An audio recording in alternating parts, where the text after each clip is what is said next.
Hello and welcome to Who Knew, a Doctor Who podcast. I am your host, as always, Josh Carr, and it's the start of Series 3, and as you can see things are a little bit different. I'm in my new house, and for the first time ever, I have a guest in real life. We don't have to speak to each other over Zoom anymore. I mean, this is quite a rarity because of where I live, getting down to London and to these far-flung places to go and chat to people about Doctor Who is not spectacularly realistic. But today I am very, very, very honoured to be joined by the one and only Richard from Clever Dick Films. Hello, thank you for having me. It's wonderful to be in the Who Knew HQ. Yes. And it was sort of coincidental, really, in a way, because you had invited me on, and then I noticed, I think, through Twitter that we happened to live in the same place. So I thought, well, why not? Why not get out of the house for a change? Yeah, no, it's lovely. It's lovely to, like I said, to interact after this horrendous couple of years. Yeah, absolutely. It's nice to actually sit in a room and talk to people. So the podcast is back. It's been a while. So for any new listeners, I want to just reintroduce you to what this podcast is. Who Knew is where I sit down with wonderful people like Richard and talk all about Doctor Who, this wonderful show that has affected so many people's lives. And as well, we speak about favourite episodes in the DVD collection. We speak about people in particular who have struck a chord in the corridor of fame. So we've got a lot to get through. I suppose I'll start where I always start, which is, where did Doctor Who start for you? Like, where did you become a fan? At what point did you become a fan in your life? A very difficult question, because I've been listening to your podcast for a while now, and I'm always kind of... a few of them have made me feel old, because obviously a lot of people within the community now have discovered, got to an age where they discovered Doctor Who when it returned in 2005, and they were old enough to have memories forming that they now recall, whereas Doctor Who for me, because I was born in the 80s, was something that existed in culture in a way, perhaps more prominently than immediately pre-2005, and so I may have seen it. I know that funnily enough, there was a Frontios episode 2, I believe, was on the telly the day I was born. I don't think my parents were watching Doctor Who at that time, although as I mentioned in my videos, my mum watched the original Doctor Who the first time when it came on, because her and her dad liked sort of sci-fi and fantasy and things like that. My brother, who was 6 years older than me, has always enjoyed science fiction, so we grew up with Star Wars figures, and he had them all, and I've always felt in a way that because I was born in 84, I sort of just missed out on a lot of things when they were most popular. So, Star Wars had been on with this enormous thing, but I think a lot of people forget now that after Return of the Jedi, culturally, I think people had kind of had enough of it, and it took until the mid-90s, by the time I was, starting being a teenager, where it then started to become popular I mean, it was always popular, but popular in the kind of mass culture, with new figures and all that. And I think Doctor Who was the same in that I don't remember watching it. I may have done when it was on. I remember liking it, but I don't remember a moment of discovery as such, which I kind of feel, I kind of regret in a way, because there was that moment where it was something that was just always there. So because of my brother's interests and things like that, and the stuff I just missed out on, I watched all kinds of things when I was a kid, all like Star Wars, Battlestar Galactica, the original Battlestar Galactica, Star Trek sort of came along, Next Generation, and was big, and Doctor Who wasn't on. You couldn't seek it out, because it wasn't on television. You couldn't find it as such, not easily. And the big book ranges had not really geared up at that point either. So there were old I had a Target book that my brother had got at some point, that was all floating about. So it was something that I was aware of, but couldn't actively consume easily, if I want to use that horrible corporate phrase. But then the 30th anniversary came along, and for a brief time, it seemed like it was being celebrated again. So there was UK Gold. We were very lucky that my family got a satellite dish, probably the first one in the area, so we could watch the digital channels. I could see The Simpsons because this was before it was shown on regular terrestrial television and things like that. And we also had UK Gold, which showed a lot of these classic programmes. And Doctor Who was one that they were showing sort of on rotation in a way. So they had a sort of Doctor Who weekend. And I remember, I don't know if I'm going to self-mythologise in this, but if we wanted to put it down to a moment where I became a fan as such, it was one day where, one of this weekend, I remember we were redecorating the house. So I was in the living room and it was all sort of stripped down. And because my dad had been decorating all day, he'd gone out and got a KFC. So I was sitting there with my bargain bucket kind of KFC, and I was watching Doctor Who, and the way they organised it was very bizarre. They'd had some sort of vote where people ahead of it, where people could vote for, which story they'd like to see or which Doctor they'd like to see, and then they'd sort of randomly either picked a story or even bizarrely an episode of a story to show. So I was sitting there watching episode 4 of Logopolis, having never really seen Doctor Who properly, like sat down and really watched it, other than maybe Pyramids of Mars or something, because our middle school had a library with videotapes you could get out, and they had a copy of Pyramids, so I may have seen that beforehand, but I remember this. I remember sitting down watching Logopolis and thinking, I have no idea what's gone on, because in that episode it very much picks up like right in the heat of the action where Logopolis is falling apart and it's a bit of a baptism of fire, that really, isn't it? Yeah, a little bit. Yeah, and I was just, but you kind of got, in a way, that story kind of compresses a lot of key elements of Doctor Who into it, because you've got the Master, you've got the TARDIS, you've got the kind of bizarreness of the Watcher, you've got these random companions, some of whom are sort of joining. Tegan, and although she joined earlier in the story, I didn't see that bit, but she was new. You've got the TARDIS travelling to an alien planet and then being on Earth. You've got the Doctor's death and regeneration, and I've always really liked the music in that as well. Sort of like the synthy music. The music at the end for the regeneration is one that I consistently listen to, because I'm working on my own audio series at the moment, which some people may know about at home. So sometimes I listen to a bit of Murray Gold while I'm writing and trying to get in the Doctor Who zone. That's a piece of music that I consistently come to. It's great. It's great. It's a really, really great introduction. It's a really nice regeneration. It's a weird regeneration. Yeah. But yeah, no, I really like it. Like I said, because I'm quite new to classic Who. It's quite, when you've got this whole 7 years of the Fourth Doctor and that massive era. It sort of feels quite underwhelming. Strange. It's a little bit underwhelming, but in quite a nice way. Yeah. It's kind of almost the opposite of something like The End of Time, for example, where you've got this kind of real celebration of the last few years in every companion. I suppose the most indulgent it becomes in that regard is the flashback of companions saying his name, which they then sort of, I think arguably probably did it better in case of Androzani, the following regeneration, when the sort of heads are floating about, the Master comes up, but you've got those visions of like, who are these characters? I mean, I obviously recognise Daleks, but you see the Black Guardian, for example, and he before he came back in Davison's time with a crow on his head, sort of where he's sort of that blue outline going, "You must die," and things like that, and then the quotes from different characters, the pirate from the Pirate Planet, the pirate captain, and it was almost like a greatest hits kind of thing. So I suppose if you put your hand to my head and said, when did you become a fan as such? Not that I really had a concept of that at that time.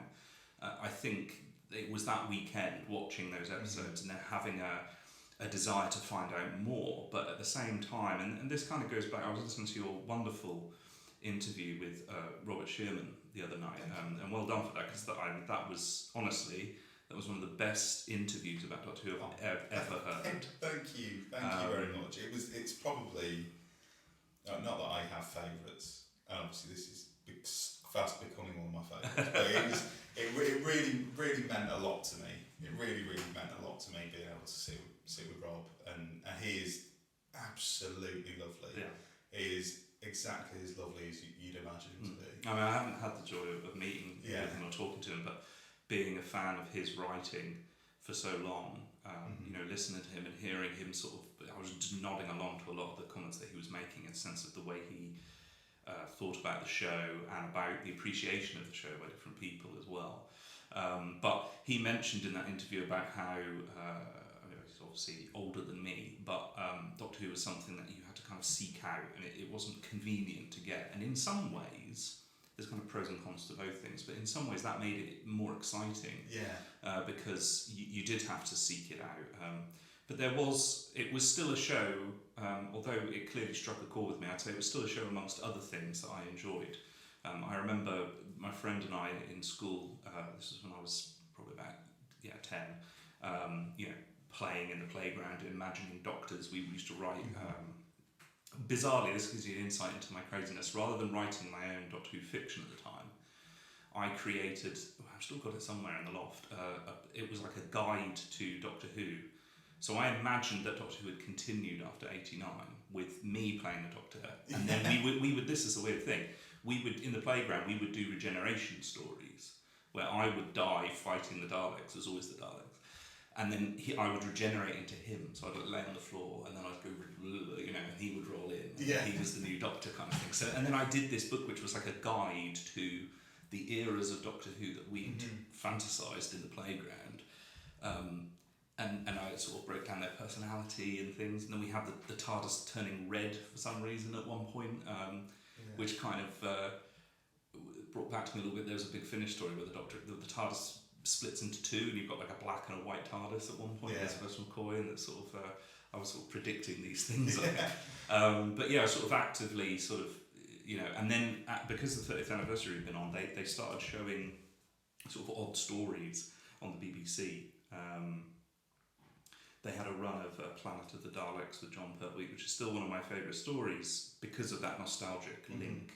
I love the bit where Joe, you know, is sort of the Doctor's comatose, and Joe has to go out with a little tape recorder recording a log for him, and I quite liked the, and I still do love the, I mean, they did a good job on the production design there, but it's quite clearly in a studio when they're in the jungle. But I liked that because it felt like, to me, it kind of makes me feel a little bit like, you know, when you're a kid and you make a little fort, and you've got your imagination, but you're kind of simultaneously, you're sort of cutting out the outside world, but you're expanding your sort of imaginary world. And I suppose that, I'm sure it was intentional, they wanted to do the best they could to create a real alien jungle, but that kind of recalls that sense of comfort, homeliness for me, rather than some, you know, photorealistic other world in some way. I love the fact that it was that. I suppose it's the same as going to the theatre. I've said many times that Classic Who is a little bit like going to the theatre, and there's an understanding between, you know, the people on stage and the director and the audience that, you know, you have to do some of the work here. You have to use your imagination to imagine that this battle scene in Richard III or something, where we've got, you know, a couple of people on stage sword fighting, is this enormous battle on a field, and we very easily accept that, I think, as an audience in the theatre, but we don't when it comes to television or film. And I know that's because in film and television you can make it much more realistic, but I think there's something to be said. It wasn't just a question of possibility with CG and money, that TV was to be seen more as a production. There's kind of a fourth wall breaking understanding there that we've kind of lost, and that's why I think when people look back at stories, they can forget that context, not just the production constraints, but the understanding of how television drama was supposed to be like stage theatre to some extent. We've kind of forgotten that context, I think. It's something that, for one reason or another, I didn't have. So I recognised when I was a kid that, you know, this didn't compare visually from a point of view of realism to the kind of movies that I also enjoyed that were contemporary, coming out in the 90s. You know, I'd go and see Independence Day or something, and at the time that was visually absolutely amazing. but I didn't see them in the same way. I wouldn't then go back and go, well, I can't watch Doctor Who now because look how crap that spaceship is. Yeah. It's a fairy liquid bowl or something. Because it was something that I saw in a different way. I didn't compare them on the same kind of metric. And also another thing that Doctor Who had that a lot of other shows and films especially didn't have was it inspired me in some way to think, well, I can almost, even though I can put my imagination and put aside anything that might be a bit chonky that take me out at the moment, at the same time, the fact that I can almost see the bolts and the glue makes me, it kept reminding me that this is something that's been made. Yeah. And I could make something like that. Yeah. And that inspired me to want to make media, to make films, to create stories, to visualize that imagination, which as visual as your imagination can be, as interesting as your imagination can be, for me anyway, there's always a sense that it's too far away, it's not tangible enough, and I need to sort of make it something physical or visual. So I would say that it had that great impact on me. So that other things didn't so much. And although I am a fan of several different things for different reasons, Doctor Who covers such a wide aspect that was really what I think grabbed me. And then the Paul McGann movie came out, and I was like, finally, this isn't some gone away thing anymore. This is something up to date and new. And although my appreciation of that film was very different to classic Who because of the production values and stuff like that, it suddenly became a lot more. It wasn't like me unveiling a historical artifact anymore, blowing the dust off and enjoying it like Indiana Jones or something. It was something that became suddenly contemporary. And so I suppose from that point on, I was much more, I want to watch it, but then they never made any more. Yeah. So I was like, so the only way I can scratch this itch I've got to be a continuing consumer of this is to just basically dive into the history and finally find out all about it. And so I started getting Doctor Who magazine, didn't even know it existed up until that point. It had been going the whole time ever since I was little, before I was born, but I've got the magazine, I've got every issue since. The first one bizarrely has a picture of Leela on the front. That was my first Doctor Who magazine. Sort of full face of Louise Jameson. There's nothing really Doctor Who-y if you didn't know who Leela is. There wasn't a big Dalek or something. Which was like, and I've just got every single issue ever since, and that I think was a real thing that really fleshed out for me, because Doctor Who magazine is different from a lot of other tie-in things. It's a piece of it's at times been a scholarly work, of academic research and production information, and so I was reading that every month and then watching Doctor Who. That was repeated on UK Gold every Sunday. They showed it in order that they had, and the first story that happened to be on when I said, right, I'm going to start recording this, because it was up far too early. It was on very early in the morning, and I've never been a morning person, so I used to set up the tape and record it the night before and then watch it in the evening on a Sunday. And I started with Arc of Infinity and then went on from there. So actually the latter end of Tom Baker era is far more recent for me, actually. I didn't get back round to finding out who that blue man was on the Dr. Dead in Logopolis, or what the first 3 episodes of Logopolis actually were, until I got all the way through the run of the show, all the way back round to then again. That's really interesting. So, that's really, really interesting. Well, what I find interesting as well is, because I'm really apologise, because I'm going to be one of those people who has to, unfortunately make you feel a little. That's all right. I'm used to the because I am a new Who child, and I was probably the peak age. I just turned 8 when Doctor Who came back. But it's like, there is probably no better age to watch Doctor Who than about 7, 8 years old. It's just such a great time. But it's really interesting, like, finding sort of parallels, because obviously we watched it in quite different times. Like the way that you went and you created this guide for Doctor Who, and you carried everything on, because I distinctly remember probably it would have probably been when I started my next year of school in 2005, like at the back end of 2005.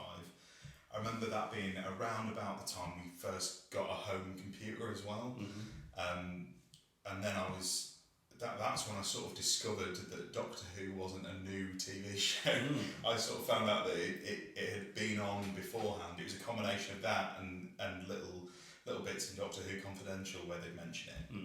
And that's when I had this project at school where we had, I can't remember the specifics of it, but I remember me saying, well, I can use this and I can make a big fact file, like a guide to Doctor Who, like in the same way you did. So I went back and like I said, this is just after series 1, so I learned about the history of the Daleks, and I learned about the Cybermen, which I'd never seen before in my life, and I learned about the Master, and I learned about all the previous incarnations and the TARDIS, and it was, like I said, I was quite young, a lot of it was sort of just a copy and paste and regurgitate information that I didn't really understand. But it just excited me so much more for the next series, because by that point, you know, you would have sort of seen little bits in Radio Times, like maybe the Cybermen are coming back and things like that. And it just got me really excited to delve more into the history as the show went on.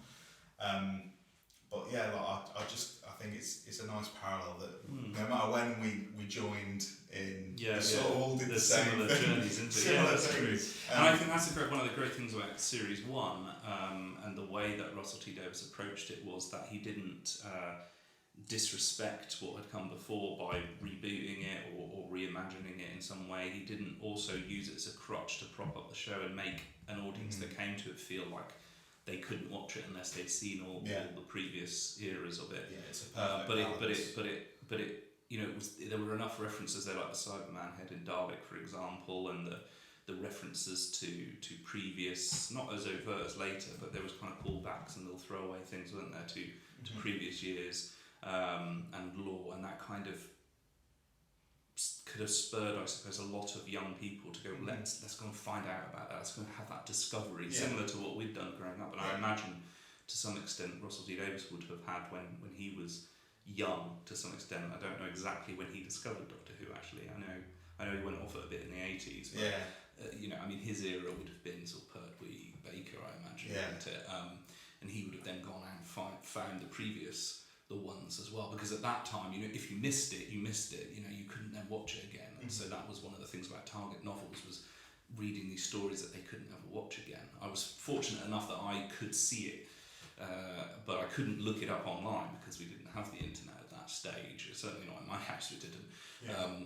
And you certainly couldn't watch videos because you know, a picture used to sort of build itself up over 5 minutes anyway. So you know, and there were just sort of different little things that I would find and discover, and that would sort of get me engaged. I had a computer game called Destiny of the Doctor. Is that the one with Anthony Ainley in the car? Yes. Oh, there's these little, legendary. What was interesting about that, right, was that it's not a brilliant game, but it was a Doctor Who game, and that's enough. Yeah. You know, but the fascinating thing about that was our computer was really dodgy, and it used to crash all the time. And we had it up in, because my brother moved out, so that meant I got the big bedroom, and my little bedroom, which was almost like a cupboard, turned into the sort of the office, and we had the computer in there. So it was a nice little quiet room, and I'd boot up the computer in the evening and want to play Destiny of the Doctor. I could never play it because it would crash. As soon as I stepped out of the TARDIS control room, it would crash. But what you could do is, if you opened up the disk on your browser, you could go through all the embedded video files. Yeah. And one of the things, I don't know if you know, but one of the things that's in there, one of the things that I think doesn't get enough attention when people talk about that game, is the fact that on the console there's a TARDIS encyclopedia, basically, which you can look up all the characters, the monsters, the doctors, the regenerations and everything on it, and it has video clips to do with it. So you can look up the Cybermen on the TARDIS encyclopedia on the console and see a clip from the 10th planet of the Cybermen. We are called Cybermen. And because I couldn't play the game, but I could see all these video files on the disc, so I used to watch those. And that was like my Wikipedia of Doctor Who, was this thing with the clips and everything. And so that was another thing that just got in. So it became, and I read the books religiously, the Eighth Doctor novels, and yeah, it just became, and Big Finish started coming out, and I was still getting Doctor Who magazines. So no matter what I did in my life, or other things that I may have gone and got into and read about, Doctor Who was this constant sort of thing that I was watching, reading, and thinking about. And then it came back. I was at university, and it came back, and then it became. At first, I was kind of like, I was taken aback by the popularity of it. And this isn't something I'm proud of necessarily. I certainly didn't express it, and I didn't really have social media quite. We had MySpace, but other than that, But I didn't bang on about it or try and say you're not proper fans because I've been here since the beginning. But there was a sense of it suddenly taking about this thing that I had kind of enjoyed in a kind of solitary fashion. It was mine, and no one else liked it. And those that even knew what it was were disparaging of it. Doctor Who, because that was how, whenever you saw anything like Doctor Who generally, and I talked about this in one of my videos, it was mocked, and it was the butt of every joke. Yeah. You'd have someone go on, Michael Grade, for example, go on Room 101 and put Doctor Who, and they'd show a clip of the Merker from and it's like, it was frustrating, but at the same time I was kind of pleased. It was like, yes, this isn't for you, this is for me. And then everyone loved it all of a sudden, and I was like, but it's like when you find a band, it's kind of the hipster thing, like, oh, I liked it before you, so therefore your enjoyment is invalid, which is completely unfair and wrong. But I do remember, it also coincided, that the return of the show coincided with my nephew being very young.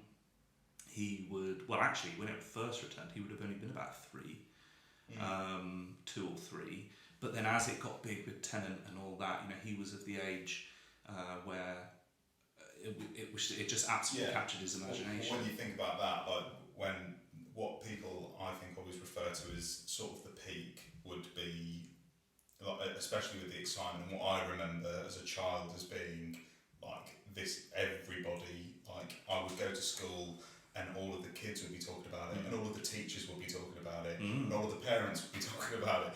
That 2008 era. Yeah, that would have been about the time, I think, where he really got into it. Yeah, so he would have been about the age that I was when I started, about 7, 8 years old. Yeah, so he and that meant Christmas time and birthday time was amazing. Because already, I was of the age where I was at university, I was in my early 20s, and it's kind of that moment of, I'm an adult now, I put childish things away, but I do really want an action figure myself. Kind of thing. And I grew out of that, fortunately, because I think you do, and you realise, no, I earned this money, and if I want to buy a TARDIS console and build it myself, I'm going to do it. But at that time it was great because every Christmas, it was funny. It started with, we've got to get him some Lego, get him some Lego, and then me and my brother would be like, open the parents' present. Isn't that great, Matthew? That's Matthew. And then we'd say, right, we'll build it for you, because it was like, yes, we get to be kids again and play with toys. That's exactly what I'm like with my nephew. So I think I kind of enjoyed it through his eyes as well, because it's like, yes, this is something that's gone on. And I remember, funny enough, with them, we went out. I'd gone for like a bank holiday weekend to stay with them, and we'd gone out to a castle somewhere, and walking around. There were some kids in groups walking around, and I was up on a battlement, and I overheard a young boy. He must have been about 9 or so, talking to his mate, and he'd clearly probably gone and done a fact file like yourself. Yeah.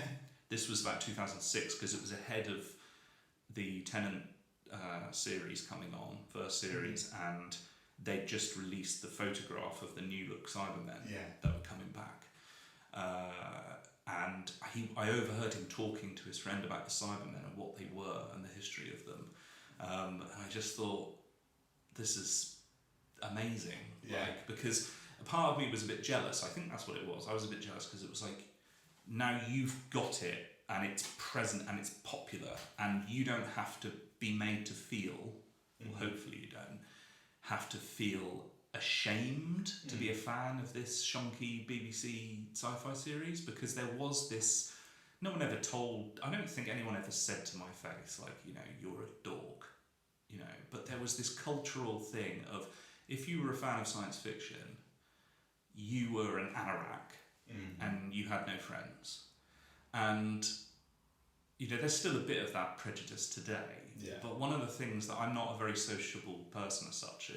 I am sociable, I say, but I'm not gregarious. I don't go out there and hey everyone kind of thing. Yeah. My fandom was never a shared experience, apart from my best friend Simon, who we still now are fans of Doctor Who, and he actually cosplays and he does a fantastic David Tennant cosplay. Yeah. He makes his own outfits and all this kind of thing. He's far more talented than I am, and he actually, the cheeky git, actually got to work on an episode of Doctor Who. He helped to I think it was to refurbish the Cybermen costumes and to help build the Mondas Cybermen for the Capaldi sort of finale. Yeah, because I've had Jimmy Mann, who also works Simon on used this. I'm pretty sure Simon used to live with Jimmy, actually. Really? So that might Well, be why. There's that connection. Jimmy's been on the podcast because I get on well with Jimmy, and he hosts Norwich Comic Con as well. Yes, so, I remember Jimmy telling me the stories about refurbishing the Mondas. So I was like, that is so cool. But we used to sort of just watch it, and I kind of very much sort of imposed my interest. I said, right, he'd always be around my house. He was around my house more than he lived at his own house. And we just used to sit and watch Doctor Who all the time. Yeah. And so that was my shared experience. I had a good friend to share it with. It wasn't like a thing that I was in any kind of community. I didn't go to I went to one convention after I finished my GCSEs in the year 2000, and that was a big moment. I met McCoy and Colin Baker, who called me a bastard because I'm taller than him. And I reminded him of this a couple of years ago. I met Sophie Aldred and Peter Davison, and it was a wonderful experience. But then I didn't go to another convention again until a few years back, like 3 or 4, maybe a little bit longer. And that's mainly because my wife is someone who she prods me to do things and to go places and see people. I need that in my life. But I didn't have that for a long time, so I just sort of, it was a solitary experience. So it was wonderful to see it becoming a shared experience again, something that I'd never really done. I did come to terms, I think, with my own awkwardness over thinking of the legitimacy of fandom in some way, and realising that it is for everyone and it's an amazing thing. But I did still feel that there was an opening in some way because it is very daunting coming into it and trying to learn about it and to want to watch those things before. And I suppose, and that led, I suppose, to me making my YouTube channel, was this sense of, can I provide a little bit more context and a framing to some of this earlier stuff for people to help people really learn about it and to watch it, Yeah. Well, let's get onto the YouTube channel, because I mean, I was thinking that while we were talking about obviously the whole Wilderness Years era, and it's sort of a part of Doctor Who that up until very recently it's all sort of just passed me by, because quite a lot of the more niche things in there are very hard to source, and some of it hasn't always been particularly accessible. And like I said, I've always sort of prioritised. I wanted to do Classic Who first before I delve into Virgin New Adventures. And a lot of that, especially like Virgin New Adventures stuff, isn't accessible unless you are. That was kind of exclusive in a way. Yeah. So my introduction to the Wilderness Years was your video. It was sort of my guide to the Wilderness Years, and your videos, in particular your review series, which of course you're now up to David Tennant, and you've done a video on each Doctor's era. They have been probably the most comprehensive guide to Classic Who for me that I've seen, which is that they are probably my favourite videos that I've seen on YouTube. Thank you. They blow me away. And what I actually did was I think I watched a couple of them a little bit out of order. I think I saw the Tom Baker one first. Most probably. That was the one that really started the ball rolling. It's still the most recommended one. Yeah, so I saw that I think like early last year, and then when I started re-watching Classic Who, I thought, well, what I'll do is I'll watch the whole era and then see the video. So in between each of my eras, as part of my rewatch, scheduled in was your videos in between each one, which was great, and it was a lovely bookend and a summary. Like, I particularly remember one day I watched all in one sitting. I watched The 10th Planet, and then I watched An Adventure in Space and Time, and then I watched your video, and then it led me straight into Troughton. Yeah. It was a great day. It was a great day. But I mean, yeah, those videos are, and it's not just me who thinks that, because as soon as I announced it, I was even getting DMs from people like, those videos are the best, and I can't wait to hear you talk about them on the podcast. Careful, my head might not Yeah, go through that door. Where did that start? Where did the inspiration come from? Because a lot of people have asked that as well. Why did you want to do this sort of comprehensive guide? Well, there's a bit of a saga there, really. So apologies if I can't be entirely concise about the origins of this. No, because I'm conscious of my waffleness. As I said, I was always inspired majorly by Doctor Who into wanting to make films and make something. You know, I used to, with my friend Simon, I had a load of Daypole Doctor Who figures at one point, and we were inspired. I don't know if you've ever seen the Adam and Joe show with Adam Buxton and Joe Cornish. They used to do this show, and they used to have, the thing that we liked the most about that show was they used to do these little comedy sketches with Star Wars figures. And so we did our own with Doctor Who figures. We did like Blind Date, where we made a little cardboard divide, and there'd be Sylvester McCoy's Doctor, and then we had Ace, Davros, and I think Admiral Akbar from Star Wars, because we ran out of figures. But we did these silly little things, because my dad is a wonderful man, and it was very, very generous. Has always been very generous and supportive of me. And when I was 14, I was so lucky. We were away on a sort of holiday in country, and we went into a shop and he bought me a camcorder. And that was such a key moment of my life, because then it meant I could make films. And I really threw myself into it. This is a sad thing. I discovered how to do the howl around effect that you get in the early seasons of Doctor Who independently. I didn't know how they did it. And then one day, because I had the camera running into a TV as a monitor, I pointed the camera at the TV and got the Doctor Who opening sequence effect. And I went, oh my God, that's how they did that. And I never knew how they'd done it. I hadn't read how they'd done it. I discovered it independently. So then I was like trying to make opening sequences and trying to put things within the frame so it would then sort of phase on the screen and stuff like that.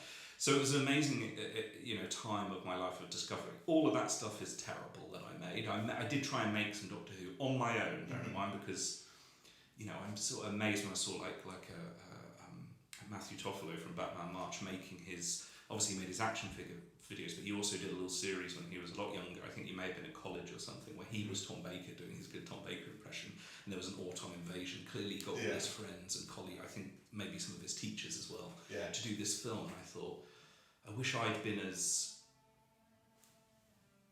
sort of strong as that. Sorry, it's just someone just started an amazing guitar. I think my neighbour is just shredding on the guitar at the moment. It's wonderful. But I've got a little bit of musical accompaniment. Not a lot I can do about that. Sorry guys. It's the joys of filming in my dining room. So I wish I'd had the get up and go and commitment to do something like that. But I made these little videos and things like that. And then when I went to college, originally I thought I want to be a journalist. And I did an A-level in English and found that incredibly boring. But I also chose to do, I had pretensions of acting as well, so I did study the theatre, and I also did media studies and photography. And it was at that point really where I started to, the problem then was that there was enough that you could do things yourself, but it was very expensive, and it still is quite an expensive thing to do, but it's a lot more accessible now. You've got digital editing suites that are affordable or free. You've got cameras which are much more reasonably priced. I mean, we've all got a mobile phone. Well, most people have got a mobile smartphone which has some amazing cameras on there if you know how to use them. You can edit it on your phone and things like that. Microphones are much more easy to use. and purchase. But at that time, things were a little bit more difficult. This is around the turn of the millennium kind of thing. So there was coming. We knew it was coming, but it wasn't quite affordable yet. So the ease with making things and being able to do it, to justify a serious investment in equipment was difficult. But because I did it at college, we had access to things. An edit suite. We actually got an edit suite a digital editing suite that no one knew how to use, not even the teachers. So they asked me, my media teacher asked me, like, can you work out how to do this and then teach me and show all the others? So I worked out how to do it. I didn't read a manual or anything, worked out how to do it. So I found I had this kind of, I'm not saying that what I produce on it is of amazing quality, but I had an intuition as to how to use this kind of thing. I sort of got it. I remember my photography teacher saying to me, you've got a good photographic eye.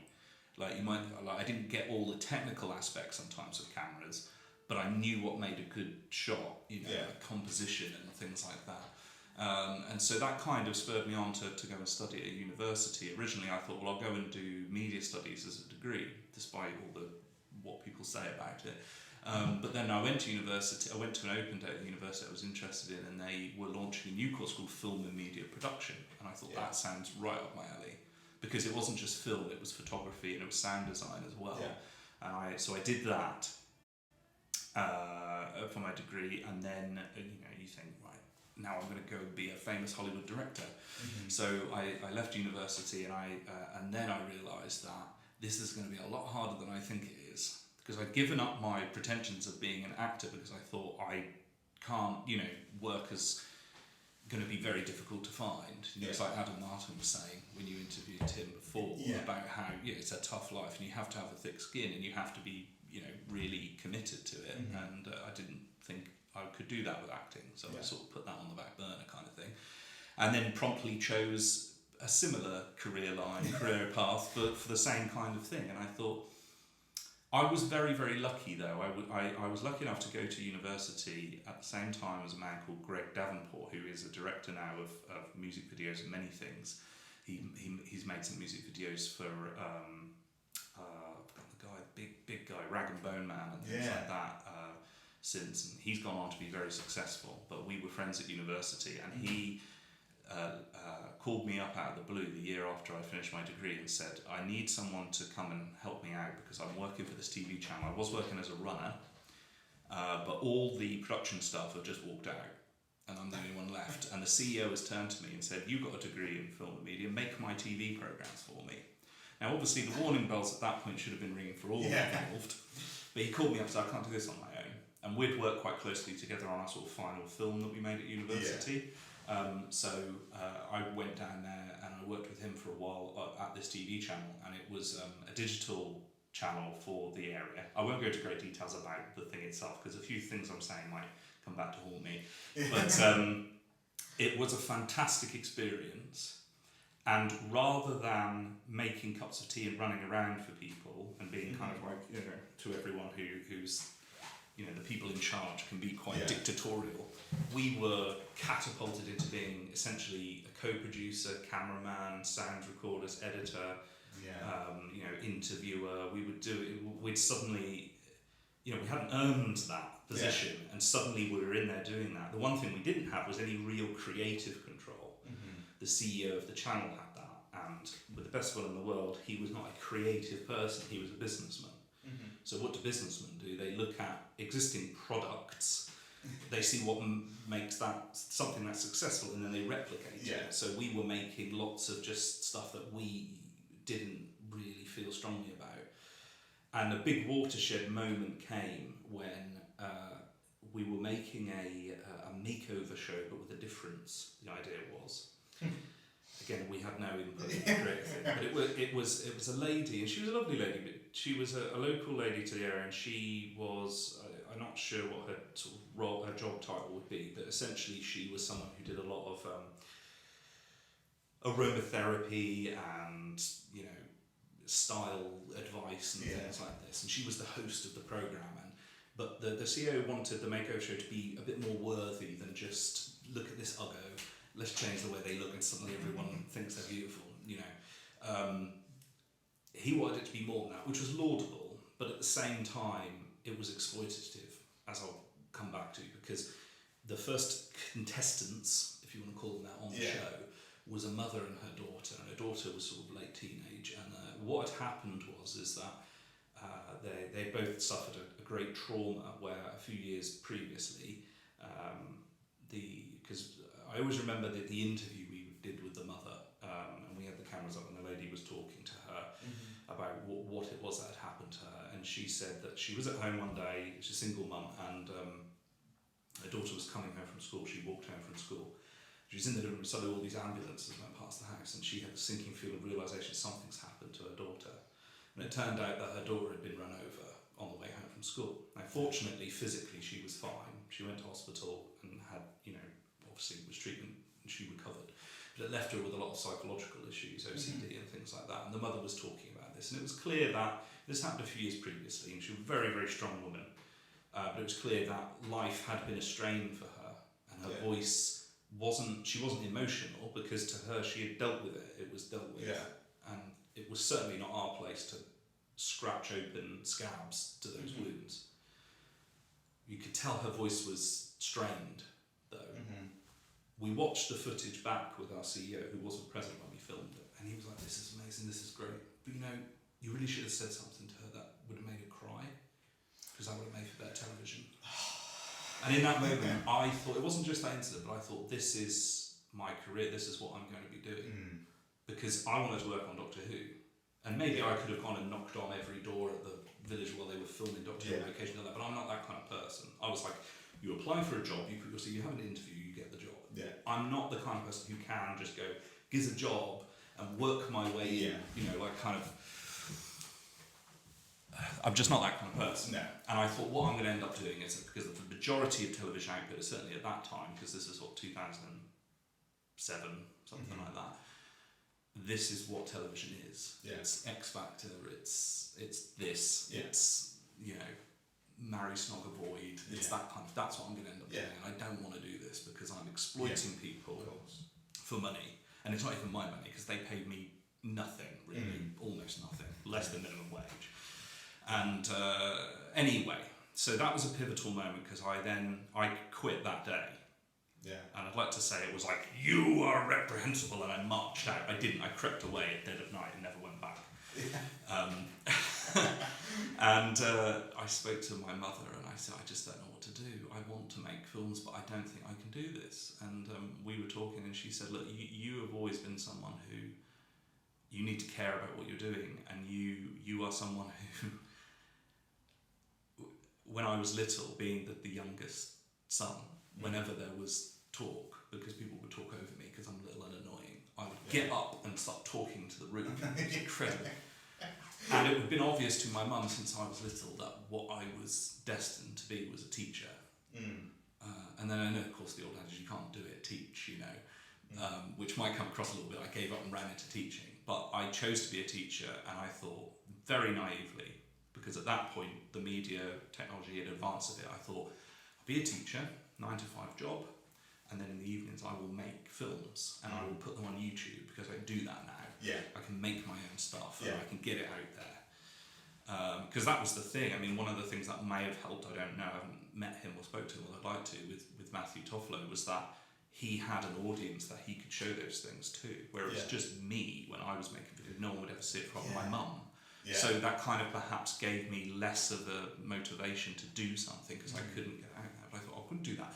So then cue many years of me then becoming a teacher, to learn to be a teacher, and realising very early on that teaching is an all-consuming role. A lot of people choose to go into teaching, very few people choose to stay being a teacher, and there's usually one or two results. They either learn to accept and adapt, and well, it's 3 results. They either learn to accept and adapt to the realities of what teaching is compared to the idealism you have when you go into it. They become really, really jaded and hate children, and then you think, why are you a teacher when you hate children so much? Which fortunately, in my experience, is actually rarer than you'd think. Or third, they quit.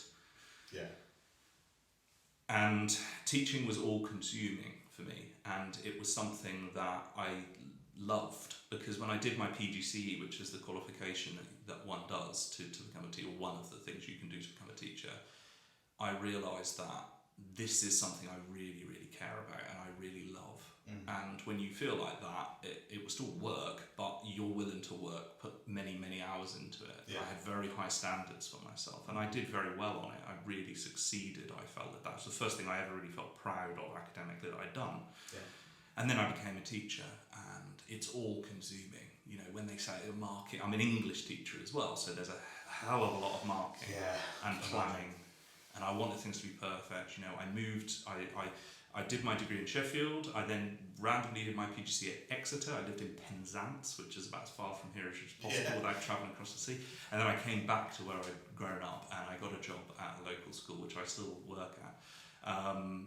But it was all consuming, and then things, you go and you willingly take on certain responsibilities because you want to have the best impact you can on people. I ended up being the head of the English department relatively early on in my career through no real will of my own. It kind of, there was an opportunity that if I didn't do it, the students that we taught would really suffer. So I stepped into that, and I did quite well, and then made the decision to stay in that role, which I was good at. But it got to a point where I'd been a teacher then for about six years or so. I just turned 30, I got married, moved into a new house, I got this promotion, and I sort of thought, I'd been waiting, I thought I'd kind of gone in this tunnel in my head, and the lights at the end, I'm getting there, and the tunnel just seems to get longer and longer, and I got to the point where I should have been blinking into the sunlight, and I was still in the tunnel, and it seemed longer than ever, and I thought, this is my life. And I will admit, I had pretty much had a nervous breakdown. I went into work one day, and it's the weirdest feeling. I physically couldn't move. I was going to my class. We got caught in traffic on the A47, which is a nightmare. And I was late, and I was like, I've got to rush to my class, but I was so stressed. I hadn't slept for weeks, and I physically couldn't move in the corridor. I was like trying to step forward, and I couldn't move, and my body was just saying, you can't do this anymore. And so it all kind of, I had to step back from that. I was proactive about it. I stepped back, I thought, I'm going to go and do other things, and I'm going to reduce things. And now I'm far happier because I am an English teacher, but my role now is I work with smaller groups who really need extra support as well, and I support them. I get paid a lot less than I ever did before, but I do have a work-life balance now that I needed. And so very soon on after I was ill, and I tied up all the loose ends and made sure that there was a continuity for the next person coming to do that role, I thought,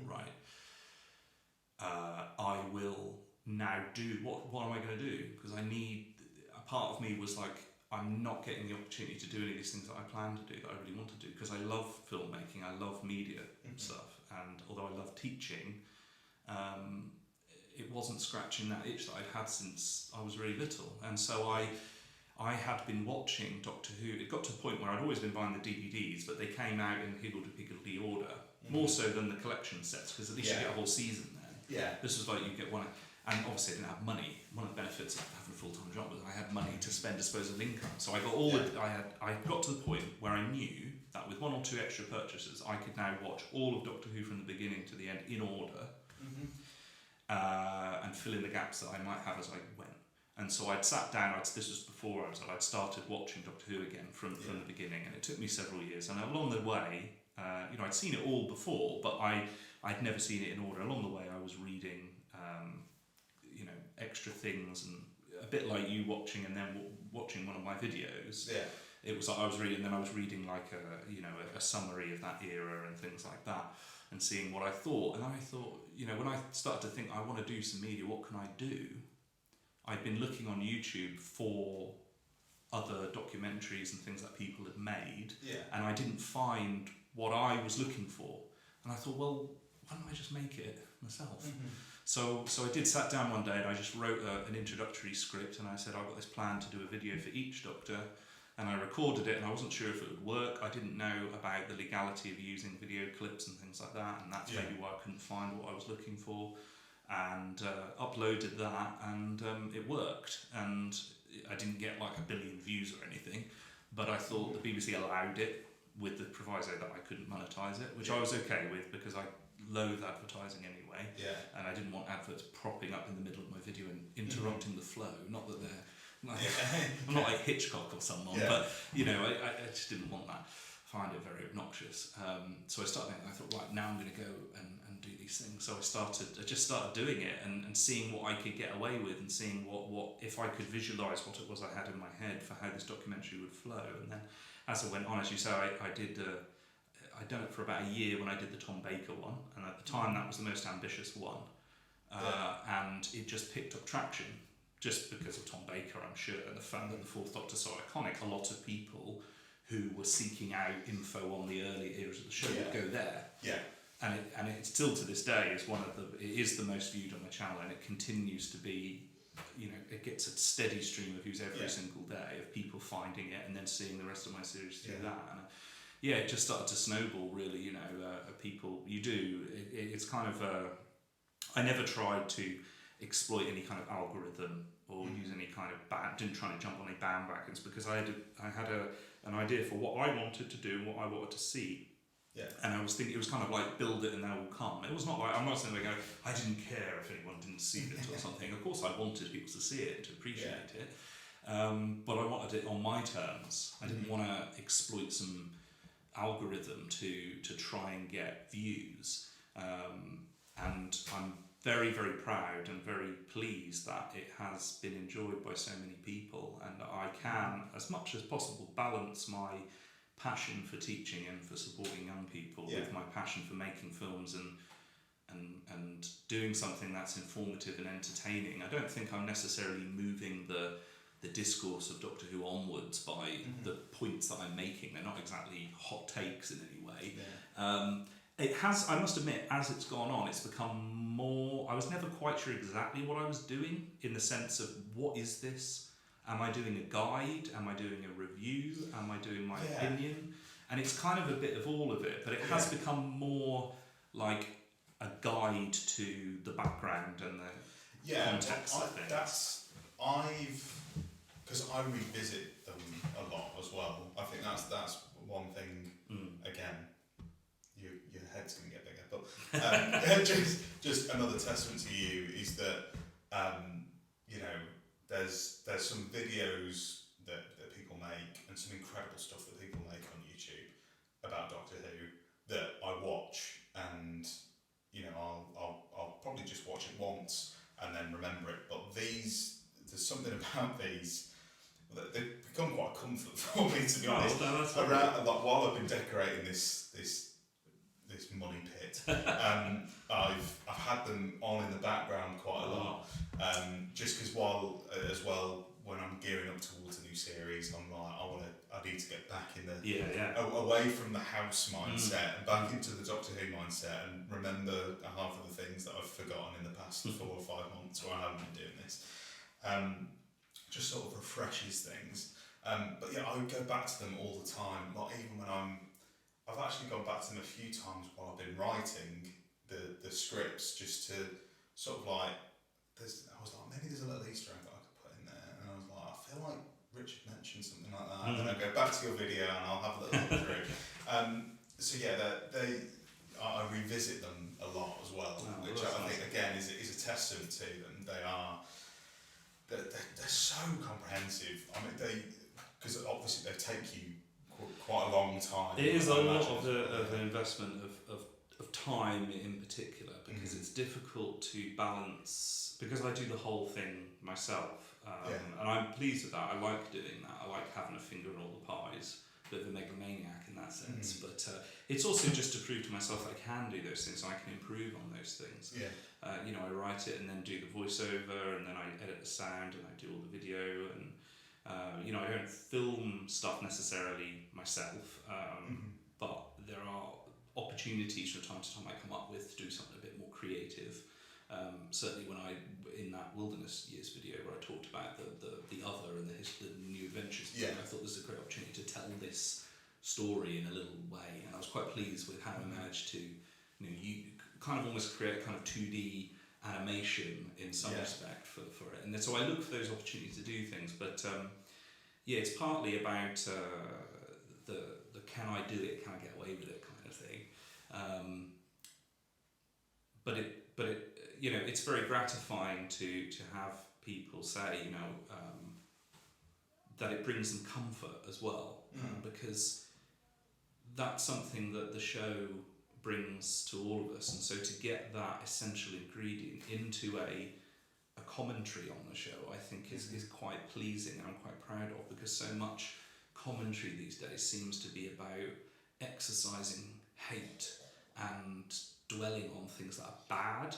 Yeah. And I wanted it to be more positive. I wanted it to be critical, but not negative. Because why the hell am I a fan of a show if I'm going to rip it apart? Yeah. Everything? I also wanted to contextualise a lot. Having to explain to people over the years, especially my dad, look at how rubbish that is in an episode. I say, no, look at the content. This is why. That's probably my favourite part of it. Is the context that you provide, because I've had the exact same thing with last year when I was watching them through lockdown. Obviously it was me and Jess stuck in a house together, and she would like walk in like halfway through the web planet and be like, what is this? And sometimes I go, I don't know. Specifically the web planet, that's quite an egregious example sometimes, but I think the important thing is, isn't it, with any kind of criticism of anything, you've got to contextualise. First of all, try and learn about the context of why that is, and then secondly, evaluate. Like, was this made in good faith? You know, did all these people who involved in this, you know, did they didn't intentionally make something that was bad? Yeah. So you I think So in some way, you've got to assume that if you're disappointed by something, the people who made it probably are a little bit disappointed as well. Yeah. They don't need to be made to feel ashamed of the fact that they tried and failed by people that haven't tried. That doesn't mean to say that, you know, one can't criticise things, but I think it's just important to remember the human element, and also the fact that filmmaking tells you is a collaborative process, and that can produce amazing things, but it also makes it far more complicated. We like to reduce things to individuals because it's easier. That goes for everything, whether it's politics, history, whatever. We like to try and personify directions and issues that have happened, and it's a lot of the time it's very unfair. It's easy to reduce things to Chibnall, to Moffat, to Russell T Davies, you know, and although they're the hands on the tiller, there's a lot of people involved in something, and you can't necessarily. I just don't think it's fair. A lot of things are unfair, and they are from a position of ignorance. And I think that a measured response to something shouldn't just be a kind of a solitary watch of something, and then you need to find out information about it to inform your understanding and to then contextualise what you've done. Like, for example, when I was young, I always wondered, one of the earliest Doctor Who stories that I got was The Chase, which is not a tentpole example of Doctor Who necessarily, not for me, generally considered, you know, and you've got the Iridians with their shower caps or like thing, and they're flipping up behind it. You can see his hair coming under. The Maya Beast was always a laugh for me. Tentacle flats of the thing. Really good. It's fun. It's fun. Really, really fun. And you know, you've got the dumb Dalek. I was talking before to Adam Martin about this. She was like, 3 rails, because they wanted to put some character individuality into Daleks, which is ironic considering the Daleks are the epitome of the lack of individuality, but still. You know, you've got Peter Purvis is doing is it Morton Dill, the American in the Empire State Building, and that bloke who's doing his Columbo impression, who's showing them all around. There's a lot of fun in there, but at the same time there's a lot of, like, it's very easy to pick apart if you want to criticise Doctor Who, because it has some of the times. An example would be when they make the robot Doctor, and the fact that you know, when it cuts to him, and I'm like, well, that's not William Hartnell. And you think, but William Hartnell's not in this scene as a double, so why is it not William Hartnell? For years I wanted this, you know, he looks like Odo from Deep Space Nine from a distance. And obviously that wouldn't have been as obvious on their 60s television. But I just thought, why not do it? You know, it's easy to go, well, that's just lazy, they didn't have the vision, you know, that they could bring William Hartnell in and film the robot Doctor when he's on his own with William Hartnell. But then, you know, reading about Doctor and realising that in those days they made it they filmed it in one evening on a Friday, they were rehearsing all week, and literally they would have 3 recording sessions with only 2 breaks normally in between. And they couldn't afford, and it was very difficult to do, and time-wise they couldn't do retakes and things like that. And so instead of setting up a scene and going, right, action, when they film something, the actors for the next scene are waiting over here in the other part of the studio, waiting for their cue. And then when that bit's done, the director in the gallery would say, right, cut to camera 2, like live television. And then the actors would start doing that. Meanwhile, these people are removing. So William Hartnell wasn't there doing that because he's just done his scene in the previous 5 minutes over there. He can't get over there. And so understanding those contexts and going, that would have been very, very difficult to get him into that part. They would have had to break, reset, they would have had to move things. William Hartnell would have had to come over and do that part. And it contextualises it. And then you go, oh, I understand now. Because it's too easy to say, well, why nowadays they wouldn't do that? Well, no, they wouldn't do it nowadays, but they make things completely different nowadays. And there's kind of there's an enjoyment in discovering that information and re-evaluating it. And there's still things that I learn on a daily basis about Doctor Who, the history of Doctor Who, that just really, really fascinate me and really help my appreciation of those shows even more, you know.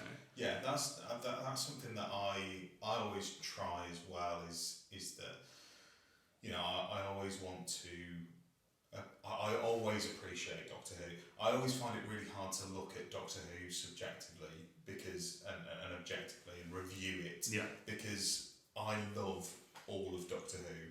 When Doctor Who is at its worst, I love it, and when it's at its best, I love it. Well, so that's an important thing, isn't it? Yeah. And I think that's a good thing to say about the show in general, because a lot of the criticism, even you hear now, is never comparing Doctor Who to other shows. No. It's always comparing Doctor Who to itself. Yeah. So, it's strange, isn't you know? it? It's really strange. Well, we're going to take a quick break, but when we come back, speaking of episodes in particular, we are going to have a little look at what Richard would like to put in the DVD collection.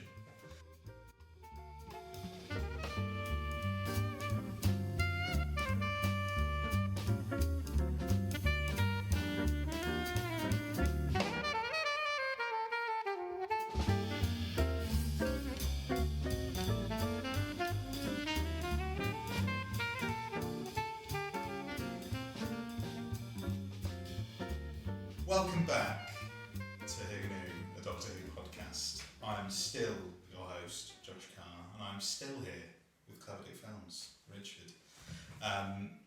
We've had a nice long break.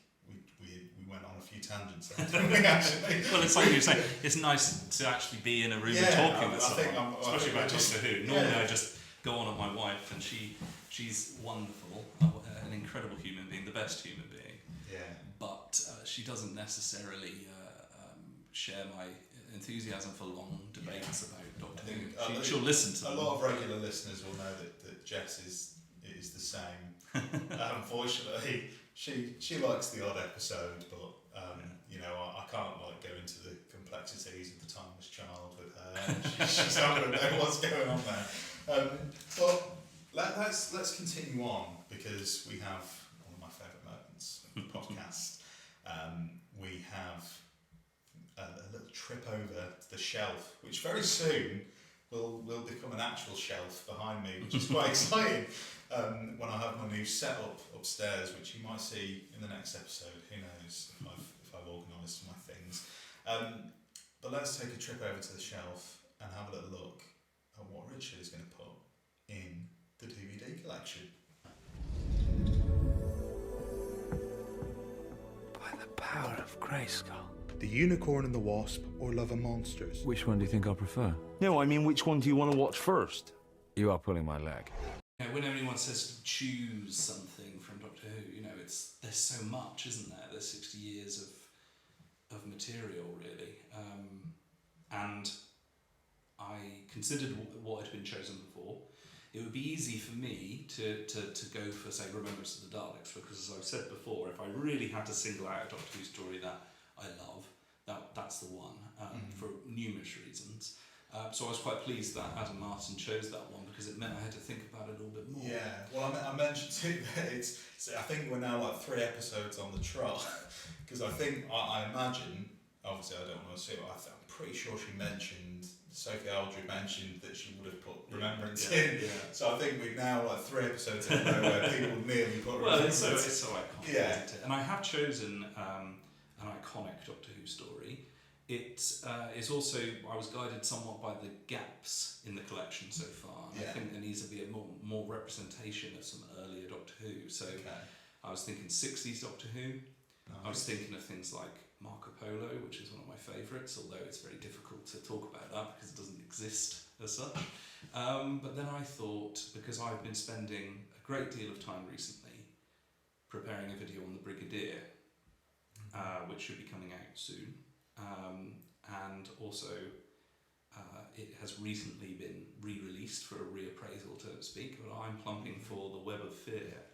Well, that is... So you finally got a Troughton story on the shelf. Yeah, and funnily enough, coincidentally, out of my collection, I genuinely didn't know that you were going to pick The Web of Fear. Out of my collection, I plucked this little Yeti figure. Yeah. That's a lovely pick. It's a lovely pick. I'm so glad that Troughton is finally in the collection. Like I said, we were getting to the point where I felt terrible because it was almost like when people are like last picked in PE at school.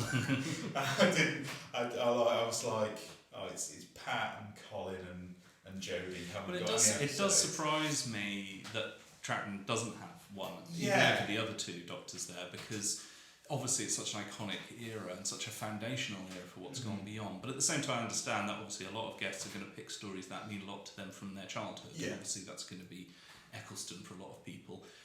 Funnily enough, for me, even though I'm older than that, obviously I'm not that old, so I didn't see Web of Fear until 2013 when they rediscovered it. Probably also saw the one episode that existed. And so it wasn't something that it's always had iconic status. Has always been talked about. It's also one that when it came out, when it was rediscovered and watched, I don't think anyone was like, oh, this isn't as good as I thought. Or in the case of, say, like The Enemy of the World, which had kind of gone down in fan lore as a little bit and people went, actually, this is really bloody good. Yeah.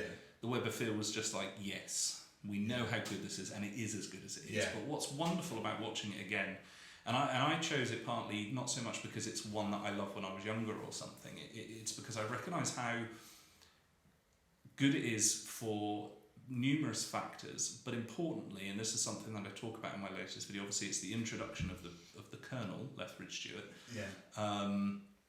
And that is very much, if you're hoping for going into that, not having seen it and knowing who the Brigadier is, you hope there's going to be some grand entrance. You're going to be disappointed because, first of all, his appearance is the one episode that doesn't exist anymore, unfortunately. And he is added in because of the whodunit plot of the Web of Fear. Who's the saboteur? Who's the one possessed by the great intelligence? Lethbridge Stewart is one of the possibilities. He's a red herring, and so they can't make him too infallible and clearly a hero. There has to be some suspicions about him. So it's an interesting story from the point of view of how different he is to what he'll go on to be. Yeah. And I read somewhere that it's interesting that you could very much in retrospect see that story as a rite of passage for his character, in that he comes in very no nonsense and slightly even impetuous and a little bit less reserved than he is later on. He sort of storms in where angels fear to tread, doesn't always think about it, and he ends up getting his whole team slaughtered by the Yeti, and ends up quite broken. He comes back in shell-shocked saying, they're all gone, He's kind of, what do we do? It's no use, and he always gives up. Something that he's so implacable and stalwart later on, the Brigadier that we all know and love of, 5 rounds rapid chap, that kind of thing. That it's interesting to see his character in that, and how that experience and his interaction with the Doctor actually prepares him to be the experienced person that we see later on. And that someone posited once that if the Doctor hadn't encountered him, he might well have ended up, that might have been, if you think about like Marvel, like the in Loki recently saying about, what was it, the branching point, or the point where universes diverge, that for him at least, his personality might well, without the Doctor, have developed into the brigade leader that we see in Inferno, without the experience of the Doctor, someone who's beaten down and becomes almost quite cowardly. Whereas the Doctor shows in that you can have a failure and still succeed and still fight these things. And also what's interesting about him, this is something I've touched upon in the video too much, but when he comes in, he's very willing to believe. Like Captain Knight, the other guy, when the Doctor says about his TARDIS being a police box and a time machine, he says, like, what a load of nonsense. And the Britain's like, So, he suspends his disbelief very easily. And of course, part of that is because you're supposed to think, well, maybe he's the baddie and he's the intelligent. But it's interesting that he's not as sceptical. And even when he comes back in the Invasion, he's like, I don't have that much skepticism. But then as it goes on in John Pertwee's era, it's kind of the Mulder and Scully effect of that. Throughout that series in The X-Files, Scully is the skeptic. Even after she's seen aliens and UFOs, she's still got to be the character that goes, Mulder, are you sure it's not just a child dressed up or something like that? And the Brigadier's a bit like that. He seems to become more sceptical the more he experiences. But in that first story, he's quite different. And I mean, there's many things to praise about that story, particularly the production design. I mean, people always said, even when we only had the one episode to watch, people always said, there's the old anecdote about how they weren't allowed to film on the actual underground. So they went and built the set, and then Transport for London contacted them and said, how dare you creep into the underground and film, because it was so well done. And it is, even watching today, with the Blu-ray release recently, where you'd think a lot of those sins of a set would be visible. Exposed, It's a beautifully designed piece of work. Like, it's amazing, like how they built, knowing the context, like Lime Grove Studio and the lack of space. Some of it's shot at Ealing, I think, but it's amazing what they managed to build. I mean, it is obviously helped by the fact that it's black and white and it's very dark, which adds to the atmosphere, but the shadows and just like the outlines of things, you see the tunnel stretch, cleverly it bends straight away as soon as it goes out of the stations. But it's just so clever and it's so atmospheric, and it's almost like the way Douglas Camfield directing it, one of the best Doctor Who directors ever, and planned everything meticulously, because he wanted to be a career military man, but I think he had a health issue that meant he didn't. So when he approached his Doctor Who, he approached it like the military.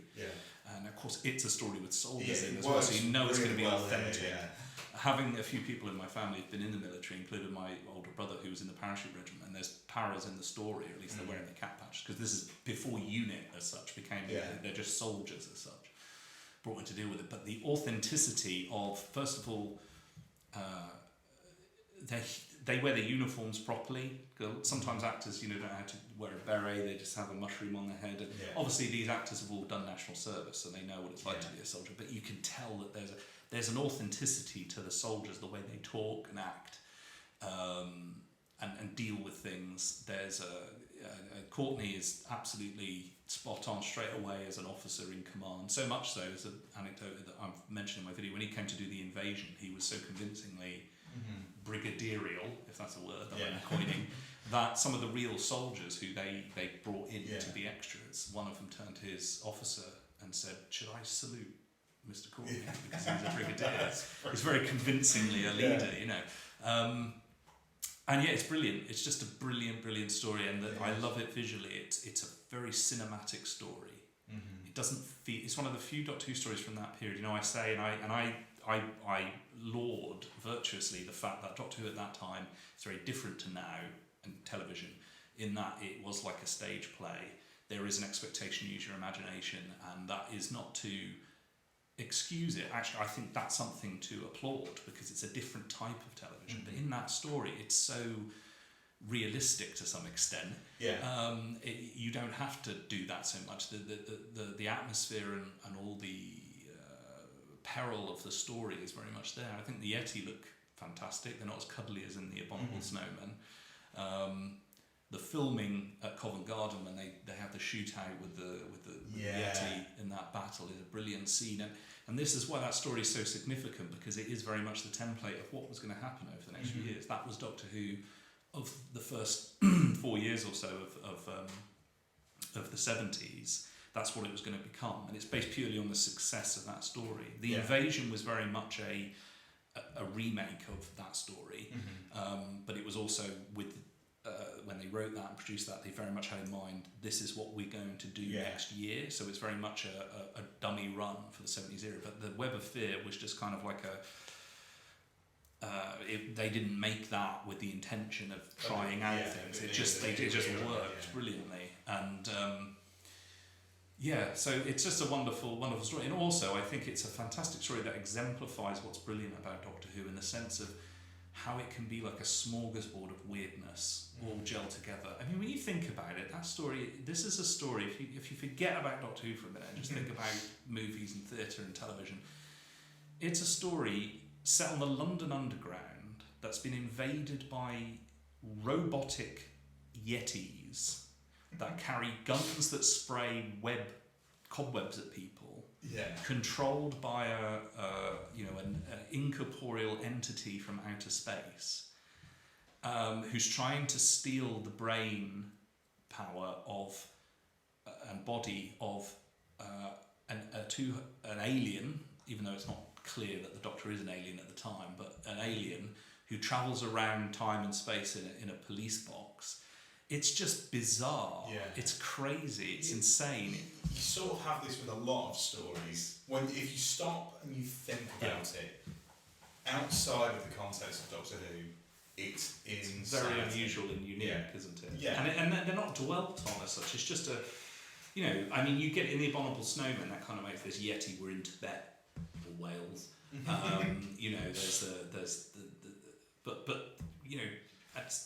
So it wasn't all introduced in that story, but it all comes together and it works so brilliantly. And obviously I've been watching that one recently again. And on that note, a lot of comments about the animation on the new one. I was going to say, I feel like we'd be remiss not to at least mention it. What are your thoughts on it? Well, I don't want to be contrarian, because I get why people don't like it, but I didn't mind it too much, to be honest. I watched it, I kind of knew it was coming anyway. I'm surprised, people seem to be surprised, but they animated, which I thought was very clever. The Web of Fear had a television trailer at the time ahead of it, and the Doctor comes down in the tunnel and says, boys and girls, make sure next week it's going to be very scary, so hold your mummy and daddy's hands because they will need to be reassured, which is brilliant. So they animated that as a head. So I knew that I thought, well, that's what they're going to do in the story. They're going to do this sort of cel-shaded type animation. Obviously I saw the clip that came out, the Brigadier sort of briefing everyone, and people were like, what? And going mental over it. I don't know. I don't think it's brilliant. I don't think it's that bad. I get why people don't like it. But again, I suppose I watched it with that story in black and white in the middle. I didn't watch the colour one. I think it suits the story more. I think a lot of people because I haven't seen it in full myself. I've seen the clips. The clips don't look great from what I've seen, in my opinion. Like I said, I don't want to pile on it. It's like a lot of people put a lot of work into it. Well, I think that's the thing. Is as usual, it's the criticism that, okay, I get it, you don't like it, it's an experiment that's perhaps not worked very well. I'm sure there's a lot of reasons why that hasn't worked that well. I'm grateful though, and I think sometimes people mean this, but they don't make it explicit, which makes it seem that they don't feel grateful for the fact that someone has gone to a lot of effort to do something for them. I think it's a really worthy experiment. I think it's an experiment that I think was bound to happen, and it makes sense because when you have a completely missing story, the 2D animation works because you're recreating. It's a boxed off experience. When you're flicking between like surviving episodes and animation, the 2D can be quite jarring. So I feel like it was a natural progression for them to say, well, how can we make it a bit less jarring? Let's try and make 3D animation and try and make it more lifelike so that it blends more as a story. And especially, it's the perfect one to try it with because you've already got the loose cannon reconstruction, which I think is, they can be tough to watch watch at times, but I think it's one of the better ones personally. And I think with the fact that it's just one episode, and it's very much an experiment, isn't it? I mean, it's quite clear, even if it's implicit, that this was a test to see if they could get away with doing something similar to the ones that they know will not be financially viable to do in the other style, things like Marco Polo. Yeah. Because it's a lot more straightforward. Once you've got the asset designed, you don't have to animate every single frame. I think there could be a lot of tweaks done to it to improve it. I don't think on the face of it it's atrocious. I think one of the problems with it is that as far as I understand it, just looking from the behind the scenes thing on it, they appear to have made 3D skeletons essentially, which are kind of very smooth, and then they've placed the drawn elements of the characters onto those elements. So although they're 3D, the faces and things are very kind of stretched around a smooth surface. Yeah, that would be my element of like I said, criticism. I don't want to pile on these people because they are doing the best with a limited budget. It's a very niche thing to make. In obviously, as Doctor Who fans, for us, these missing episodes are the holy grail. But when it comes commercially, the budget isn't there. They have to work with what they've got, and they're trying something new, which I really appreciate. And I think if it's them thinking, if we try this with Web of Fear, it might open the door for us to be able to make a Marco Polo or something like that. That's just fans wanting to make more Doctor Who for us, which is really nice. But like I said, it just, for me, like I said, I'm not annoyed about it. I'm not angry. I'm just like, if I watch it in the future, I haven't bought the release because I just saw it and I was like, it's probably not. I think the thing for me, a big part of it is, and someone mentioned this recently on Twitter, I can't remember who it was, but the way they've marketed it, or the way it's been, handed around, is all that focus on that reconstructed episode. And whilst that's obviously going to be a big part of it, the DVD itself, that's just a small bit of the release. Exactly. And a lot of the other stuff has been, I think, unfairly ignored. I got the Web of Fear on DVD when it was released, and it was very much a vanilla release. It was just the story with no real bonus features as such. And having this restored and improved even better than it was back then, and have a load of there's a great documentary on there where they take Fraser Hines down to they actually get to the underground that they didn't get to do in the original one, in an abandoned thing, and talk. There's a great documentary. There's fascinating stuff I learned about Jack Wolgar, who turns out, spoilers, to be the one who is possessed by the Great Intelligence, and his son is on there, and he shares, and it's on the documentary. It's also on the DVD as a bonus feature. His dad had a recording little microphone thing at home, and when he got the part, he was practicing all the voices he could do for the Great Intelligence, so he could differentiate, because he's a sort of northern accent when he's the character, but then he wanted a very different voice so you could clearly delineate. He's trying out the different voices, and there's a weird recording from 50 odd years ago, this man trying out the different voices of the Great Intelligence in his office or something. So there's a lot of fascinating stuff on there, and it's a beautiful I got the Steelbook release. I get that people are saying I didn't get it because they're just going to re-release all of that when they eventually do the collection one. But I have someone who I've only recently got into doing the collection DVDs buying those, because when they first came out, I was very kind of like, and I said this in a video in a Q&A, someone said, "Are you going to get them?" And there's a couple of reasons why I didn't. One of them was because I already own all of Doctor Who, and I felt like I didn't need to, I'd already got it all. I didn't need to do that again. But I also felt that these things weren't shot on film for the most part.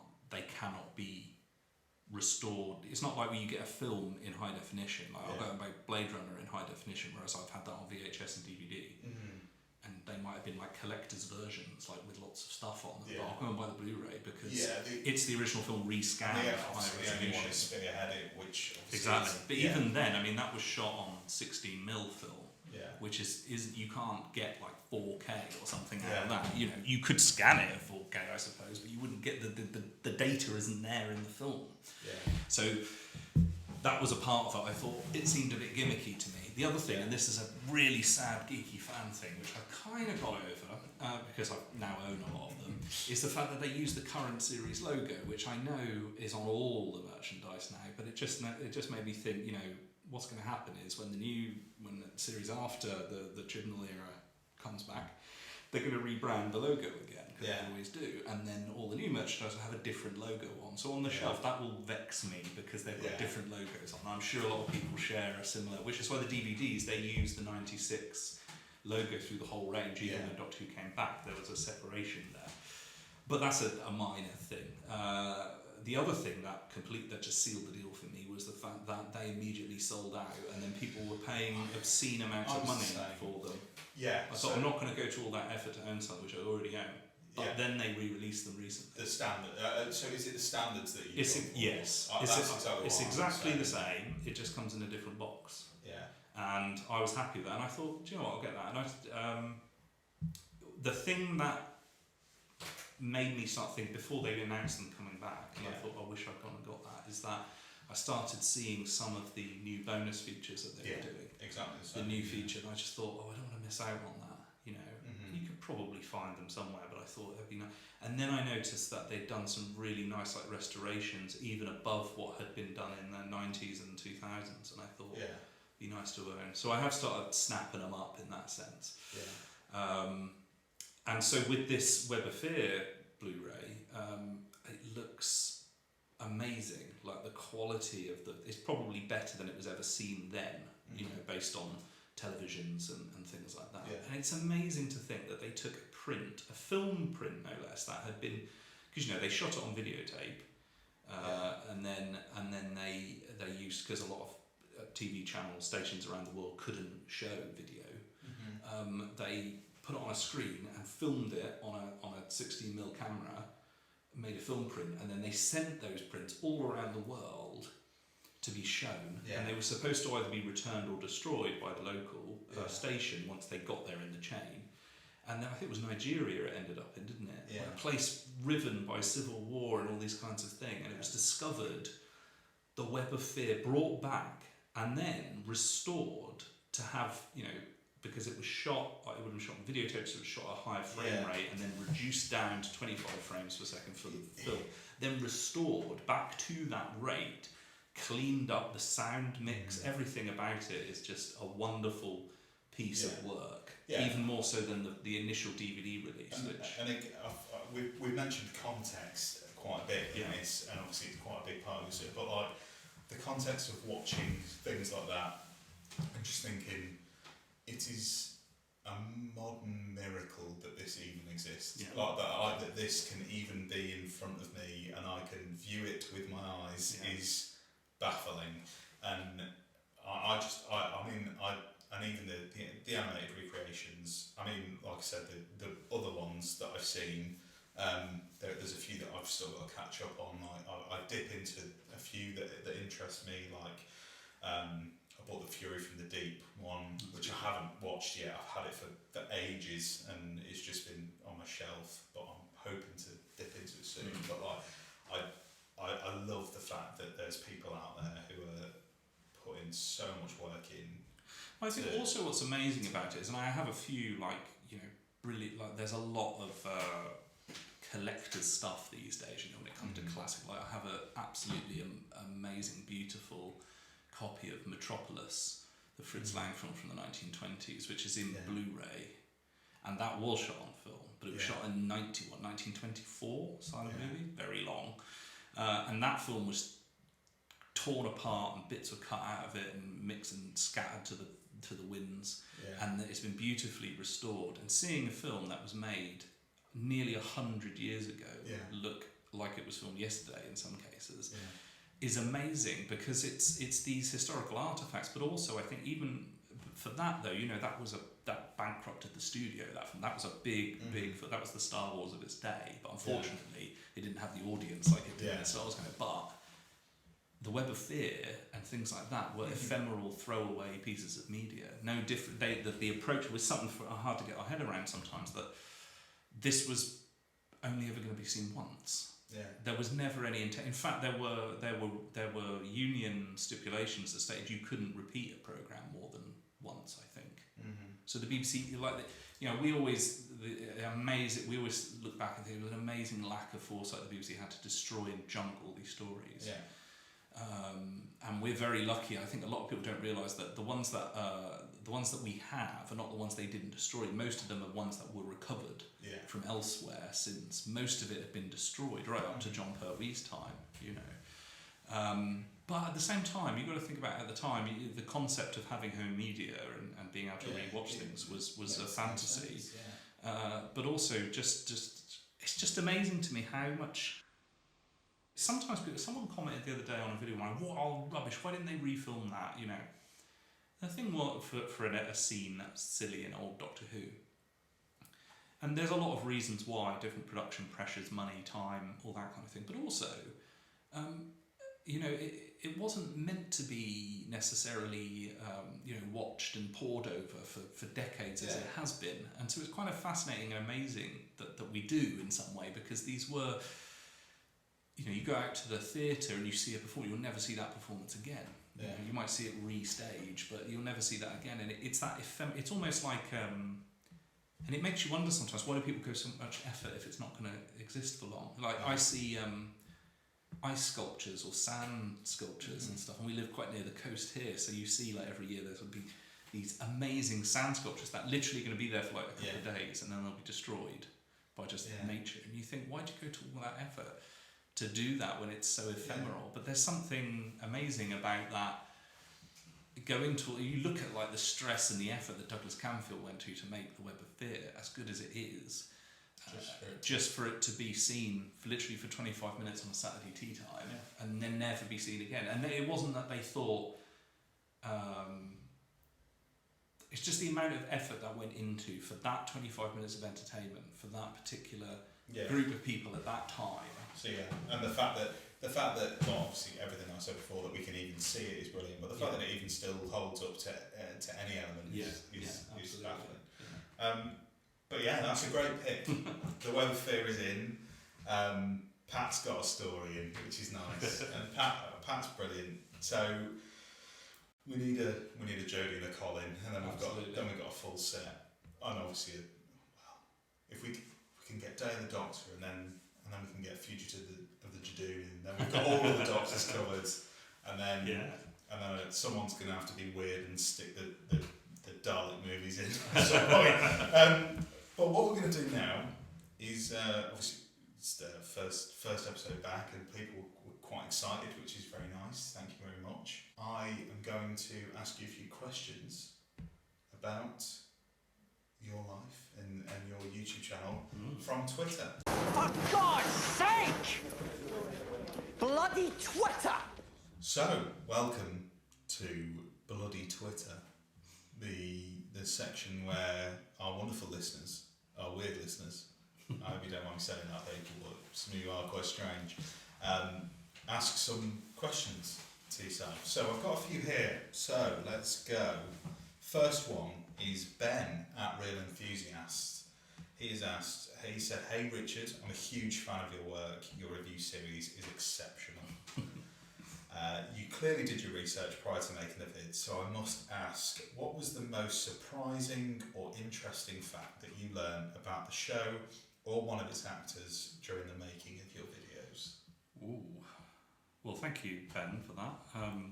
I appreciate it. I did get some very nice comments from people, and they don't have to do it, so it's always lovely to be appreciated. And I'm glad that that you enjoyed the show and that it's brought you some entertainment.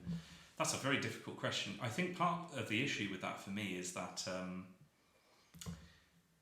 Doctor Who is obviously something that I've sort of lived in a way most of my life, as long as I can really remember. And if you would have put that time when I became a fan was in 1993. Yeah. So and I sometimes have to kind of pinch myself, certainly when I listen to things about people, how old I am in comparison. In some ways, it's all relative,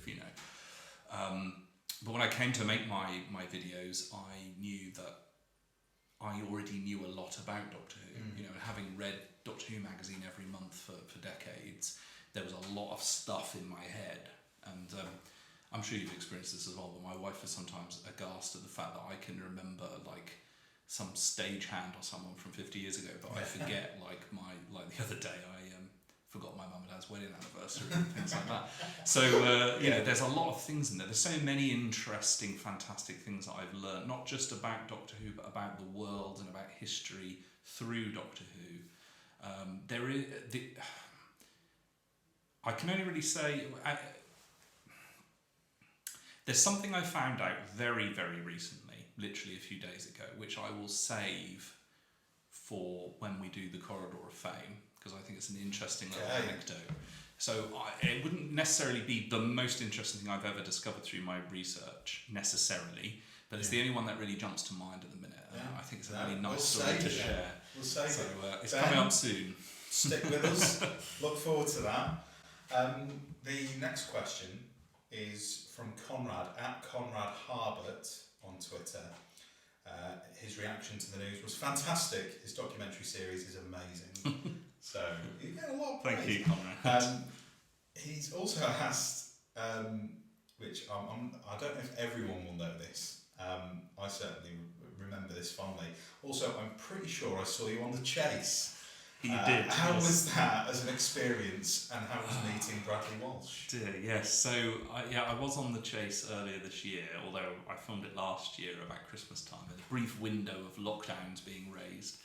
I've watched The Chase. I like quiz shows because I'm a snob, and I like to go, well, I knew that. But yeah, no, I had been watching The Chase for a while, and normally when we don't actually, funny enough, being someone who likes a lot of TV and film, I don't actually watch television that much, but I do watch quiz shows because they're just easy to put on when we have our tea. And my wife, I think, got a bit annoyed at me. I don't think, I know, she got annoyed at me constantly being such a smart ass, basically. So she said a friend of ours had been on Tipping Point and had told us this, and so I think the idea was in our minds that, you know, it's tangible, you know, you can apply and get on these things, even though it's obvious because you see them on there every day. Very few people seem to know, oh, I've been on this show or a show. So she applied for me behind my back, and I got an email. She had to put my email in there saying, thank you for your application to be on The Chase. And I was like, what is this? And she was like, time to put your money where your mouth is. She didn't think necessarily that I'd go through with it. It was kind of a joke. Yeah. But I did. And so I got, you know, there's lots of anecdotes I can tell. It took a long time. I auditioned virtually and all these kinds of things. And it got through. And I think one of the reasons why I got through is because obviously they're looking to make a television program. It's not Mastermind necessarily in the sense of it's a battle of wills, a celebration. It's just light entertainment, general knowledge quizzing. So they're not looking necessarily for brains of Britain. So they are looking for people that might make for interesting thing. And I think the fact that I have a YouTube channel about Doctor Who and Bradley Walsh, the host, happens to be in Doctor Who, kind of greased the wheels a little bit.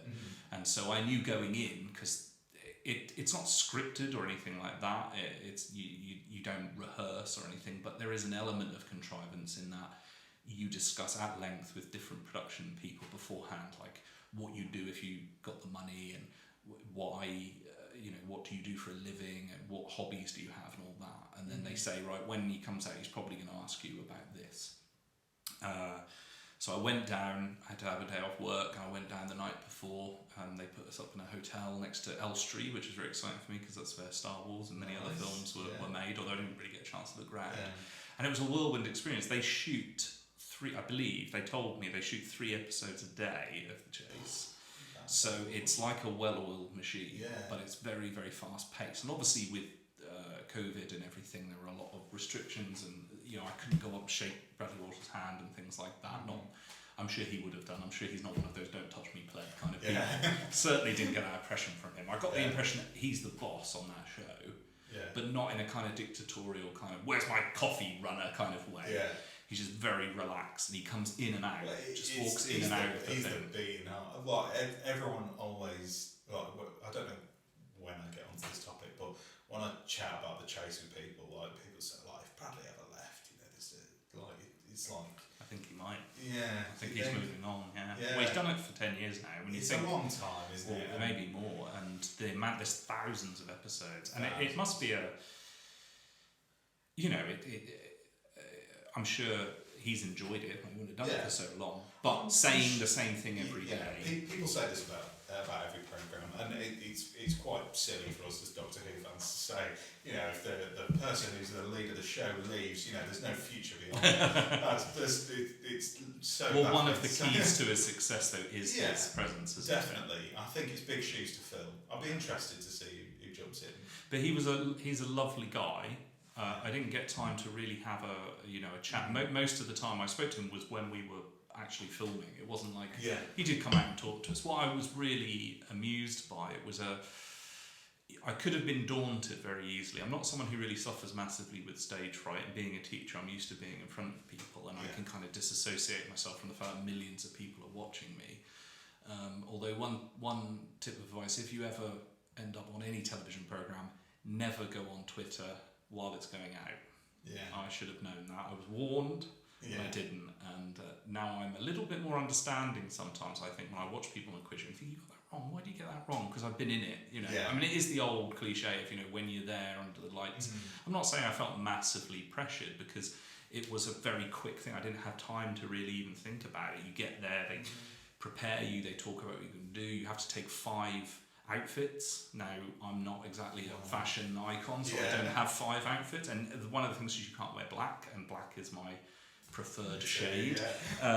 So you can wear black trousers, but you need to have something on the top, and then they can't clash with other people. If they brought another 2 people bringing a red shirt, you can't have 2 people because they look like they're wearing a uniform, and you can't wear things that will strobe on the camera. And I brought a waistcoat to wear because I tend to feel more comfortable when I'm wearing a suit or something. But I knew it was going to be hot, so I didn't want a jacket, so I brought a waistcoat, but that had like a herringbone stitch on it, so they say you can't wear that. So I was a little bit. But they take it away and iron it before you put it on. Didn't have makeup because of COVID, but that's fine. So I didn't really want to be all made up. And you have to put your own mic on. The guy tells you how to do it, but you put your radio mic and all that kind of thing on. And we were behind screens. They expanded the desk out, and us and the other contestants are behind these screens, and you have to keep certain social distancing, because not only are you going to do that because it's sensible, but if you do that on television and it's not, a lot of people are going to notice that, and it's going to be something that people are going to pore over. So it's very strict about keeping all those things in place. And that's obviously going to be very sensible for a show where people are going to be coming in and out. When you've got 3 shows a day, you're going to have 12 contestants or so coming in. It was a whirlwind experience, and there's a lot of stuff that's cut out in the sense of like the banter and stuff, because they've got to do it with the show, so it's very quick. I didn't get time to plug my YouTube channel. Well, I did. We talked about it, but I didn't mention the title. So I don't think a lot of people then went, oh, check that out, kind of thing. Because I didn't get to say it was called Clever Dick Films, but he was funny. He was really funny, and he's kind of irreverent in the sense that he didn't like when the Chaser came out. Mark Lebet came out, who's enormous, by the way. They call him the Beast, and he looks kind of big, but I'm 6'2", so I'm used to sort of standing over people in a way, whether I want to or not. But he's like 6'9", and he's a big guy. He's enormous. Massive. And he came out and he said, well, look, this is interesting. I know about Doctor Who, you know about Doctor Who. The only person who doesn't know anything about Doctor Who is Bradley Walsh, and he was in Doctor Who. And so it just goes above my head kind of thing. So, it was very laid back, very casual, and a lot of the things that you see, like the music and stuff, isn't actually played in the studio. That's a bit weird. So you're not, the tension that they build up through music doesn't really come through for you in the show. And also, the only thing you do here is, because when you have the Chaser, obviously you both get the same question and you both got to answer. You've got as long as you like to answer, but as soon as one of the 2 presses a button, the other one's got 10 seconds to press it as well. So that's the only thing you hear when you hear the boom press and then the tick down for the other person thing. Everything else you don't hear the music or anything. You do have a timer on the final chase, but it's over in the corner, so you can easily just not focus on it. When he does the cash building round and he asks you direct fire questions, you don't know how much time's passed, so you just answer as quickly as possible. Really so I was sort of jumping in because I thought I won't wait for him to finish, because I'm going to ask him. So if I think I know the answer, I'll throw it out. I was quite pleased though that I got 2 sports questions right, because sport is my Achilles heel. Yeah. I was always thinking I can't win a quiz show. Well, you did well. You did do very well. Yeah, well, despite my best efforts to sabotage it, although I didn't intend to, because it was that last thing was daunting because the other 2, with 3 of us got through, and the other 2 in the little break bit where they decide like which set of questions you're going to get, they say who's going to be like the spokesperson, and the other 2 just pointed at me. Yeah. And I was like, right, okay, because that meant that if we had a dissenting answer to a question that Jason didn't get, came to us, I'm the one who's going to have to make the decision.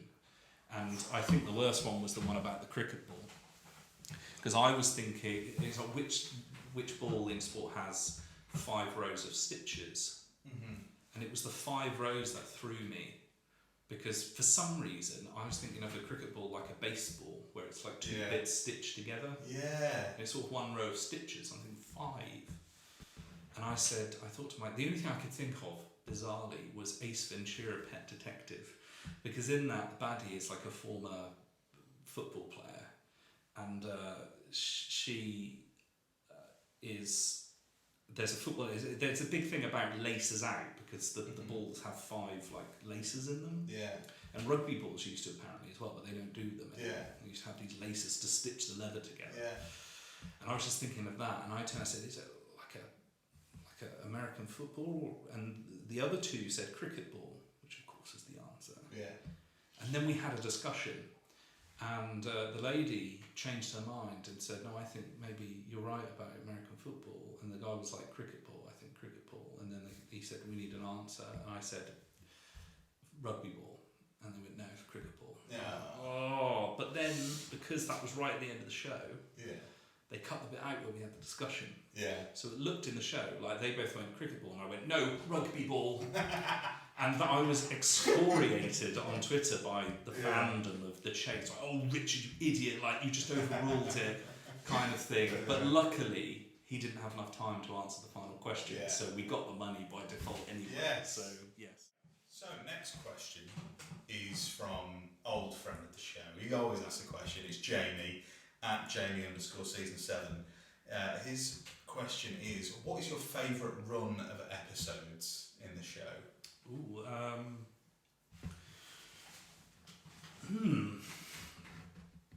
very fond of Matt Smith's first season. Yeah.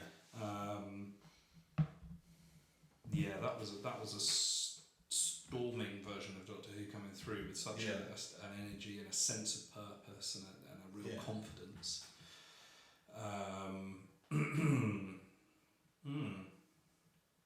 That's a tricky one.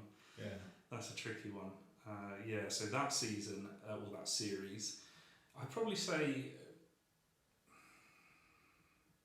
in a sense, I'd certainly when I watched them through in order, it's just like one classic after another, would probably be maybe season. Tom Baker's second season, I'd say. Yeah, season 13. Season 13, yeah. There's just a fantastic set of shows. That would usually be my go-to for favourite series, because you've got classics like you've got the Pyramids, you've got Seeds of Doom is the last episode as well, that's in there. You've got Hand of Fear. It's difficult sometimes for me remembering seasons of classic Doctor Who, because I watch them all in sort of different order. The Android Invasion's in there, which is a really great underrated story. It's definitely underrated, and it's interesting that because it's Terry Nation sort of breaking his kind of mould of, writing a Terry Nation script, which becomes a bit paint by numbers sometimes. It's a shame the Brigadier's not in it. He's sort of mentioned, but but that bit where Face falls off, that's iconic. Great cliffhanger. There's just some as well. Awesome, some great stories. I mean, technically, Terror of the Zygons, really what Split Hairs is should have been the last story of the previous season. But they bumped it along because they knew that the next season was going to start earlier than originally, so they put that in so they'd have time to finish the rest of them. That's why Harry Sullivan's randomly in it and leaves, even though it should have been the last story of the previous season. But I think that's probably in the sense of just sitting down, because I was listening to the Review of Death podcast the other day. They were talking about the Twin Dilemma, and they were saying about how sometimes you get those things where it's like whiplash between the Case of Androzani, then the Twin Dilemma, then you know, it's like between stories there's such a variance in quality and in approach that it's almost like you're watching a different show sometimes. But that's a really consistent run of excellent production values, really good ideas, great guest stars, you know, and you got some real diamonds in there, I'd say. Because I think the go-to answer is usually, because I've referenced this, I'm doing a rewatch of New Who at the moment, and I know that Mr. TARDIS has referenced it in one of his videos as well, where he refers to it as The Run, which I love because it's just such a monumental name for and the way that he displays it in the video is so good. But it's that run at the end of series 4 from essentially Silence in the Library all the way to Journey's End, where you've just, I mean, for me personally, you know, I don't even think it drops below a 9 out of 10 for me in those stories. I think it like back to back classics. So that's always my go-to answer. But yeah, early Tom years. And also, funnily enough, probably one that a lot of people wouldn't mention, I'd say season 1 is pretty good as well as a run. Yeah. I mean, you've got 100,000 BC, then you've got Daleks, you know, Edge of Destruction, which is one of my favourites. I love that little bottle episode of them in the TARDIS and Susan going insane. Then you've got Marco Polo. Then you've got Keys of Marinus, which I love. Season 2 doesn't miss a lot either, because I quite like. I've got a weird soft spot for Planet of Giants because it's so weird, and I just love the audacity of sort of came out of what was originally planned for the very first episode. But like the audacity to make like 2 of your cliffhangers a cat and a sink is like, that's just like, we know we've got gold and you're going to come back next week, which is great. But then you've got the Daleks master plan. Not master invasion of Earth. I was going to get crucified then. But next question is from Dr. Disco at Busterfor J. Great name. Hi Richard, what are some episodes that you love that aren't spoken about enough, and why do you like them? There is one in particular that you mentioned in your review series that I thought you might have considered for the DVD collection, which we've mentioned off screen, which is The Visitation. Yes, because I love The Visitation as well. Well, I think The Visitation for me, as I mentioned in that Fifth Doctor video a little bit, is quite personally a favourite of mine because the reasons for my favouritism of it is personal, should I say, in that it's one of those, a lot of people have disparaged it over the years in that it's kind of Doctor Who paint by numbers, or it's the first example of the 80s trying to do what people thought Doctor Who was back in the day, which wasn't quite true. But I just love it because it's a historical period that I'm really fascinated by and was when I was very young. I mentioned in that thing about how funny enough, another Doctor Who related thing, my 10th birthday, so 94, I went to London with my parents and I went to Hamleys and I'd hoped to buy all these Doctor Who figures because I'd heard that, you know, they'd been out, and we went to Madame Tussauds as a sort of birthday treat kind of thing, and we went down into their, you know, the Chamber of Horrors and all that. We went through this, I think they still do it, but I imagine they've updated it since. But there was like this, you got in a kind of black taxi conveyor thing, and you drove through periods of London history. And one that went past was the Plague and then the Great Fire. And I didn't know much about it at that time. We hadn't got there, I don't think, in history at school. And I saw a plague doctor with the beak mask and everything. And I was, in a similar way to how people remember Doctor Who, and Robert Shearman talking about seeing Rod Hull and Emu and the Dalek bins and stuff, and it was something that was kind of scary. There was this kind of fascination of it, and I just couldn't stop talking about it to my mum. I was like, was that thing, that bird. I was really scared, but at the same time I was fascinated by it. Yeah. And so that period held a lot of fascination. So to a story set in that period, and I have a real soft spot for stories from that era where they're on location and they're filmed like in the woods, or like Castrovalva. The last 2 episodes when they get to Castrovalva, I think are really good. And I was talking about that on Twitter recently, like the production design of the town, and the performance that Anthony Ainley gives us, the portrait, is really, really good. And Sophie Aldred didn't realise it was him, so on the collection review that they watched it. Because they have a kind of Gogglebox style feature on the collection. That's great, isn't it? But anyway, like even like that bit in the woods where they're just wandering about, it's clearly padding. Yeah. But I kind of like it because I just love that. It's like that little vicarious experience of being out in the spring and the summer of the 80s and the thing. So that's the thing I like about The Visitation. Yeah, I do think it's underrated. And I think Eric Sayward went on to, he was a good, I think he was, he had a vision of Doctor Who which I think was a little bit, I can't think of the word, but he wanted to make it a little bit more gratuitous, maybe is not the right word, but they're very violent, his story. You think about like Earthshock, you think about Attack of the Cybermen, I think that he, being a kind of mentee in a way of Robert Holmes, he kind of used Caves of Androzani in a way as a template for how he should write Doctor Who. Yeah. So a lot of Colin Baker's early ones are about trying to recapture the nihilism in a way of Caves of Androzani. And Caves is always held up there and it almost has joint tops what was the best Doctor Who story ever. But at the same time, it's not a great example of what Doctor Who is, what makes Doctor Who great, because it's so bleak. And violent and dark. But The Visitation is sort of Sayward before he was script editor, doing a Doctor Who story, and there's a sense more of there's a sense of fun about it. There's a sense of great little designs. The pterolectal. I think the pterolectal culture as being, they're criminals on the flee from this very sophisticated artistic culture. So you kind of have your cake and eat it. A bit like the Silurians of having. You get your baddie, villainous, evil things, and then you get. I like the idea that he's got this injury, he's like scarred and got his eye hanging out. And it's a story we haven't seen. So that's a good. That would be a good one. It's very hard for me to pick a story that's underrated as such because, again, it was such a great interview, but he made so many points. Robert Sherman pointed out that every story is someone's favourite, and ones that haven't been made yet will be their Doctor Who story. So I don't think there's any that are never appreciated by someone somewhere. So it's difficult for me to say what other people think is bad that I love.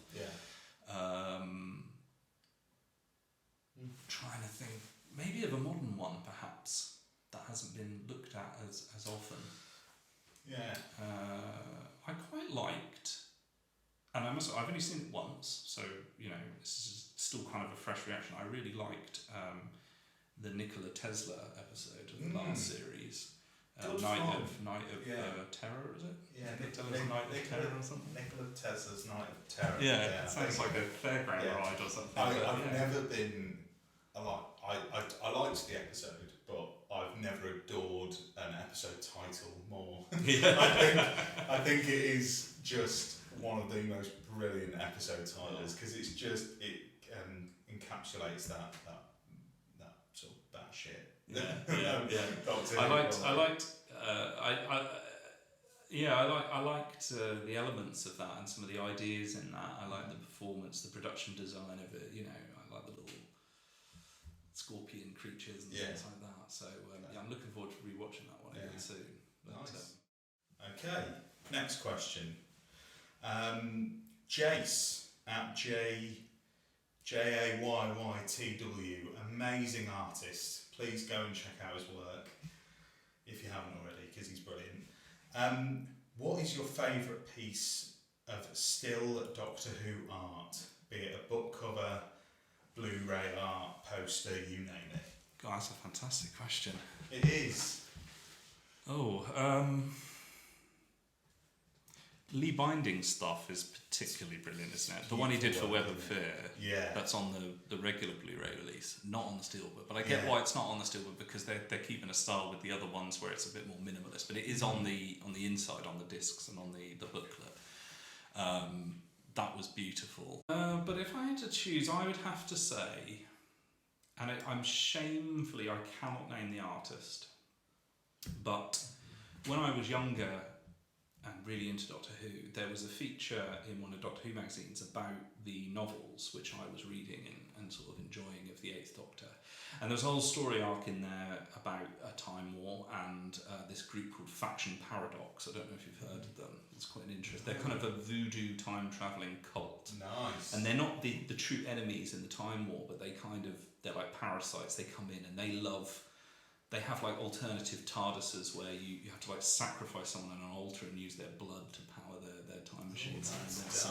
Yeah, it's really great. It was a really great idea by the author Lawrence Miles, and like they're a cult. One was called Grandfather Paradox, which is obviously to that idea: if you go back and kill your grandfather, will you be born, and all that. And it ties in with Doctor Who lore, because there was this great war between the Time Lords and the great vampires back like in prehistory, and they were like the vampires as we know of them are basically like lesser beings than the original, who were these giant bats that flew through space from different dimensions and everything.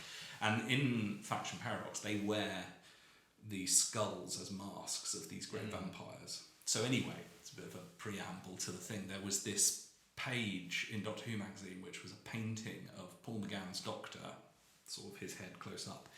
And it was inside, I believe it was supposed to be in one of their sort of like voodoo-y TARDIS type things, which is like you know, you can imagine like one of those French catacombs with all the skulls everywhere. And behind them are these two sort of very typical kind of Anne Ricey type vampire type characters who are members of Faction Paradox wearing suits and a dress, you know, and they've got these skull masks on just looming up behind him. Nice. And I loved it so much that I photocopied it and put it on my wall, and it was on there for years. And I did actually, if you're interested in seeing it, because I'm afraid I'm really sorry I can't remember the artist who did it, but I put it in my video on Paul McGann when I was talking about the Eighth Doctor and things, that it shows up at one point. It sounded familiar. Well, I'll try and fish it out, and I'll try and tweet it out. Yeah, please do. We can I'll have to look back through my Doctor Who magazines and see if I can find it. Yes. But yeah, that's what I would say. But there's so many beautiful. That's another thing that's great about Doctor Who, is I've been inspired to do these documentaries. You've been inspired to do podcasts, but you see like Millie Mackenzie with her little models and maquettes and things. It's just that's a wonderful thing about television shows and programs like Doctor Who, is that they can inspire people's creativity, and you know, they're different ways of engaging with the show and showing their appreciation and sharing them with each other as well. I mean, you know, some of my favourite things about Doctor Who are things that aren't official as such, that people have made, you know, to share their love of the show. So that's what I'd say. Okay. So I mean, that's it for questions. Well, thank you for your questions, guys. Thank you all. We had loads more. I'm sorry if we didn't get around to it. I'll have a look on Twitter. If I didn't answer it, I'll wait for this to come out, and then if I didn't answer these questions, I'll see if I can answer your questions. That's beautiful. Thank you. Well, before we finish off, we've just got one small thing to attend to, and that is, of course, the Corridor of Fame. Have you ever been limited by who you were before? One day, I shall come back. Yes, I shall come back. Our lives are different to anybody else's. That's the exciting Dear? Sarah Jane? Do I have the right? Some people's small, beautiful events is what life is all about. Compared to us, 10 million years of absolute power. That's what it takes to be really Every great decision creates ripples.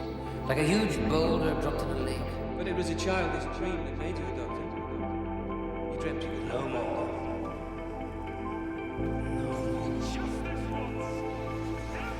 I'm not just the time.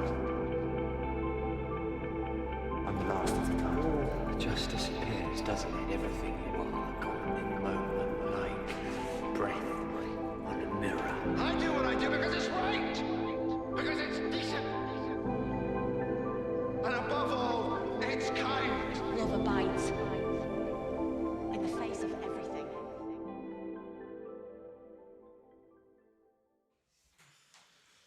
So, Richard, Yes. the Corridor of Fame.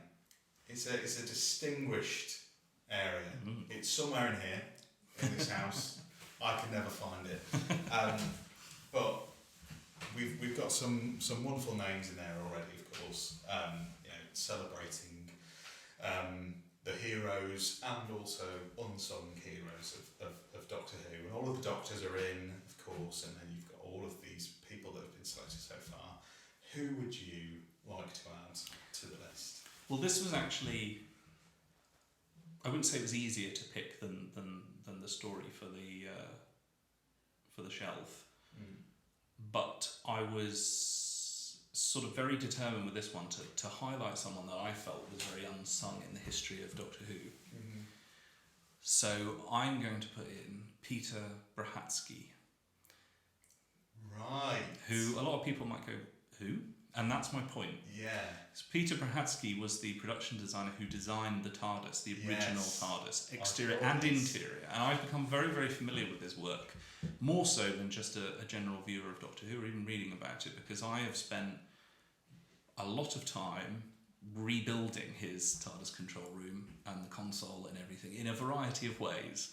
Because first of all, people who've seen my channel know that I did a CGI recreation of the original TARDIS console room as it appears in mainly in inside the spaceship, but I also then built a 1/6 scale TARDIS console that I ordered because I love the original console. It's probably my favourite, and I'm now rebuilding it again in Blender because I think the software that I used before is not quite as good as Blender, and I've been learning Blender, I've been rebuilding it. I haven't done much yet because I've been working on my current videos, but so I'm very, very familiar with just the minutiae of that console room and where different parts came from and all this kind of thing. And I think that he's someone who, as I say, is unsung, and there's a few reasons for that.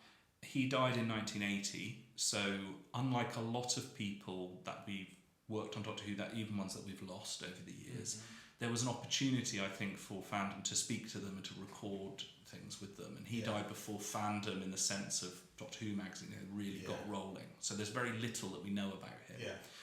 He could be quite a difficult person from accounts, and Verity Lambert and Waris Hussein, who I both have an enormous amount of respect for, who are integral to the history of Doctor Who, obviously, but were, when they mentioned him, were kind of disparaging about him and his approach. In An Adventure in Space of Time, as a result of their anecdote, he's given a bit short shrift where she comes in and says, "Where's my console room?" And he, the man playing him, is kind of like, "Oh God, whatever," and just punches some holes through and creates the walls. And that is a heavily mythologized version of what happened. I imagined it was. He was difficult because, for numerous reasons, there was an absolutely fantastic article about him a few years back in an issue of Doctor Who magazine where Graham Kibble-White went back and spoke to his widow, spoke to his son, I believe, and kind of got the lowdown on who this man actually was and what was going on. And it's really interesting, so you should seek it out. It was back in I think it was over the winter period, 2016, 2017, I think the article was. I've never seen it anywhere else, any more talk about it. But he found out some really interesting information because he was a kind of an enigmatic character with an interesting past, and that's what comes back to that interesting fact that I learned before in one of those questions, was the fact that so he was born in Poland, and his surname is pronounced Brahatsky, not Brachaki, which is how it's spelled on the page, but it's Brahatsky. And he was involved in the Second World War, first as being in an occupied country by the Nazis and by Russia initially. He became a member of the Polish resistance against the Nazis. And all of that he didn't like to talk about. It was all kind of mired in shadowy things. There's one time where and this is probably the most interesting fact, although it's kind of, we're not sure if it's entirely true, but there was one point where he sent a postcard to someone from Berchtesgaden, which is in West Germany on the border with Austria. I'm a bit rubbish at geography, so I might have got that wrong. It certainly is in Bavaria, and that's where Hitler had his so-called Eagle's Nest. The SS made him a vile place up in the mountains where he could go up there and imagine he was the ruler of the universe with the other Nazis. And funnily enough, he was scared of heights, so he didn't actually like going there. But anyway, Peter Brahatsky was there at one point, and no one quite knows why, but coincidentally at the same time, there was a special operation by the SOE, the Special Operations Executive, which is sort of forerunner of MI6, I believe.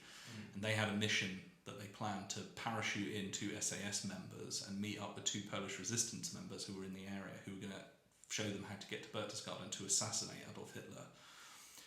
And it didn't come about in the end, it was called off. But Peter Brahatsky was there at that time. And then he fled from there, and apparently the Germans were after him specifically. So the rumour, of course, is that he was a part of that thing. And he was finally caught in Liechtenstein, I think.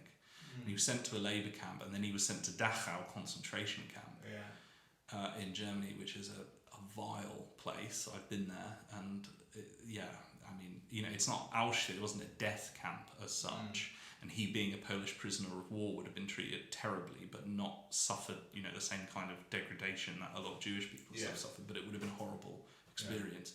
He was there for about 4 months when Dachau was liberated. So then he worked. Then he moved. He went to art school. He went to Canada. He worked, created idents for Canadian television. Yeah. He ended up in the art department at the BBC. I don't know if he experienced explicit prejudice, but he felt very insecure about the fact that he was Polish and he wasn't in a country, you know, so he was perhaps came across as a bit antisocial, or, you know, he kept himself to himself. And so perhaps that was a reason why the thing fed in. And also when he was commissioned, the way the BBC worked at that time, of course, is that everyone was on a salary and they were given projects. You're doing Doctor Who this week. You know, it wasn't like they assembled a team of people that really... So for him, it was a job. Yeah. And I know that he suffered badly with stomach ulcers, and at the time that he made Unearthly Child, because he only did that bit, and then he had to come off the show, and someone else stepped in to do the rest. And that was because he was hospitalised because of this stomach ulcer. Wow. So he probably was quite belligerent towards people, because he was stressed and ill and upset. Really, really interesting. And I think he's one of those unsung heroes, and his design is beautiful. The original console, when you think about that, that's amazing, because I think the only thing you have to do to contextualise how, because it's become so familiar, even if in different forms, you know, that design, and obviously it would have been informed by what Anthony Coburn wrote in the script and the ideas they had about the TARDIS, Sidney Newman's input and all that, but the actual visualisation of it. If you think about, like the Peter Cushing movies, for example, where TARDIS, as it's called, is something he put together in his back garden, when you go in it, it's not the TARDIS. No. You know, there's like a lever and stuff that you control, and there's wires and banks everywhere. And you think about, I mean, Star Trek hadn't come out then, but the concept of a spaceship was, you know, you would have banks of controls on different stations, just like on a you know, a battleship or something like that. But he thought, and this is the interesting thing, because you mentioned Journey's End, one of the clever things I thought Russell D. Davies come up with is this concept of a 6-sized console. It's meant to be flown by 6 people. So you've got that moment at the end where all the companions are controlling the TARDIS, the Doctor's directing them. But actually, that original hexagonal design was informed by the fact that it was supposed to be flown by one person. So he said, I'll put all the controls in a central console. That's interesting. And apparently, originally, there were ideas that the controls, I don't know how this would have worked, probably why they didn't do it, but it was supposed to be that they would only work for the Doctor. So they were supposed to be like ergonomically designed to only fit his hands, which I'm not quite sure how that would have worked. But there were different ideas, like the column in the middle, which has since become mythologized, you know, the time rotor, and it's powering the ship going up and down. It wasn't originally thought of as that. Originally, it was supposed to come up and stay up while it was flying, and the bit inside is supposed to be some sort of navigational instrument that the Doctor would stare into, like a periscope, to control the direction through time and space. Really, so there's lots of different ideas. And of course, there's different ideas about, you know, how did he come up with the Randalls, you know.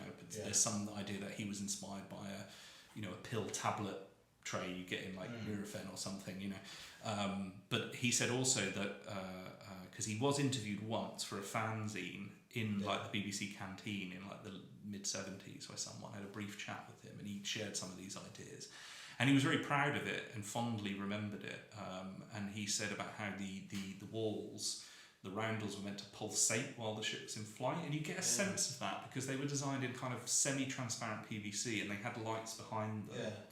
But the idea was they were supposed to pulsate with light as it flew.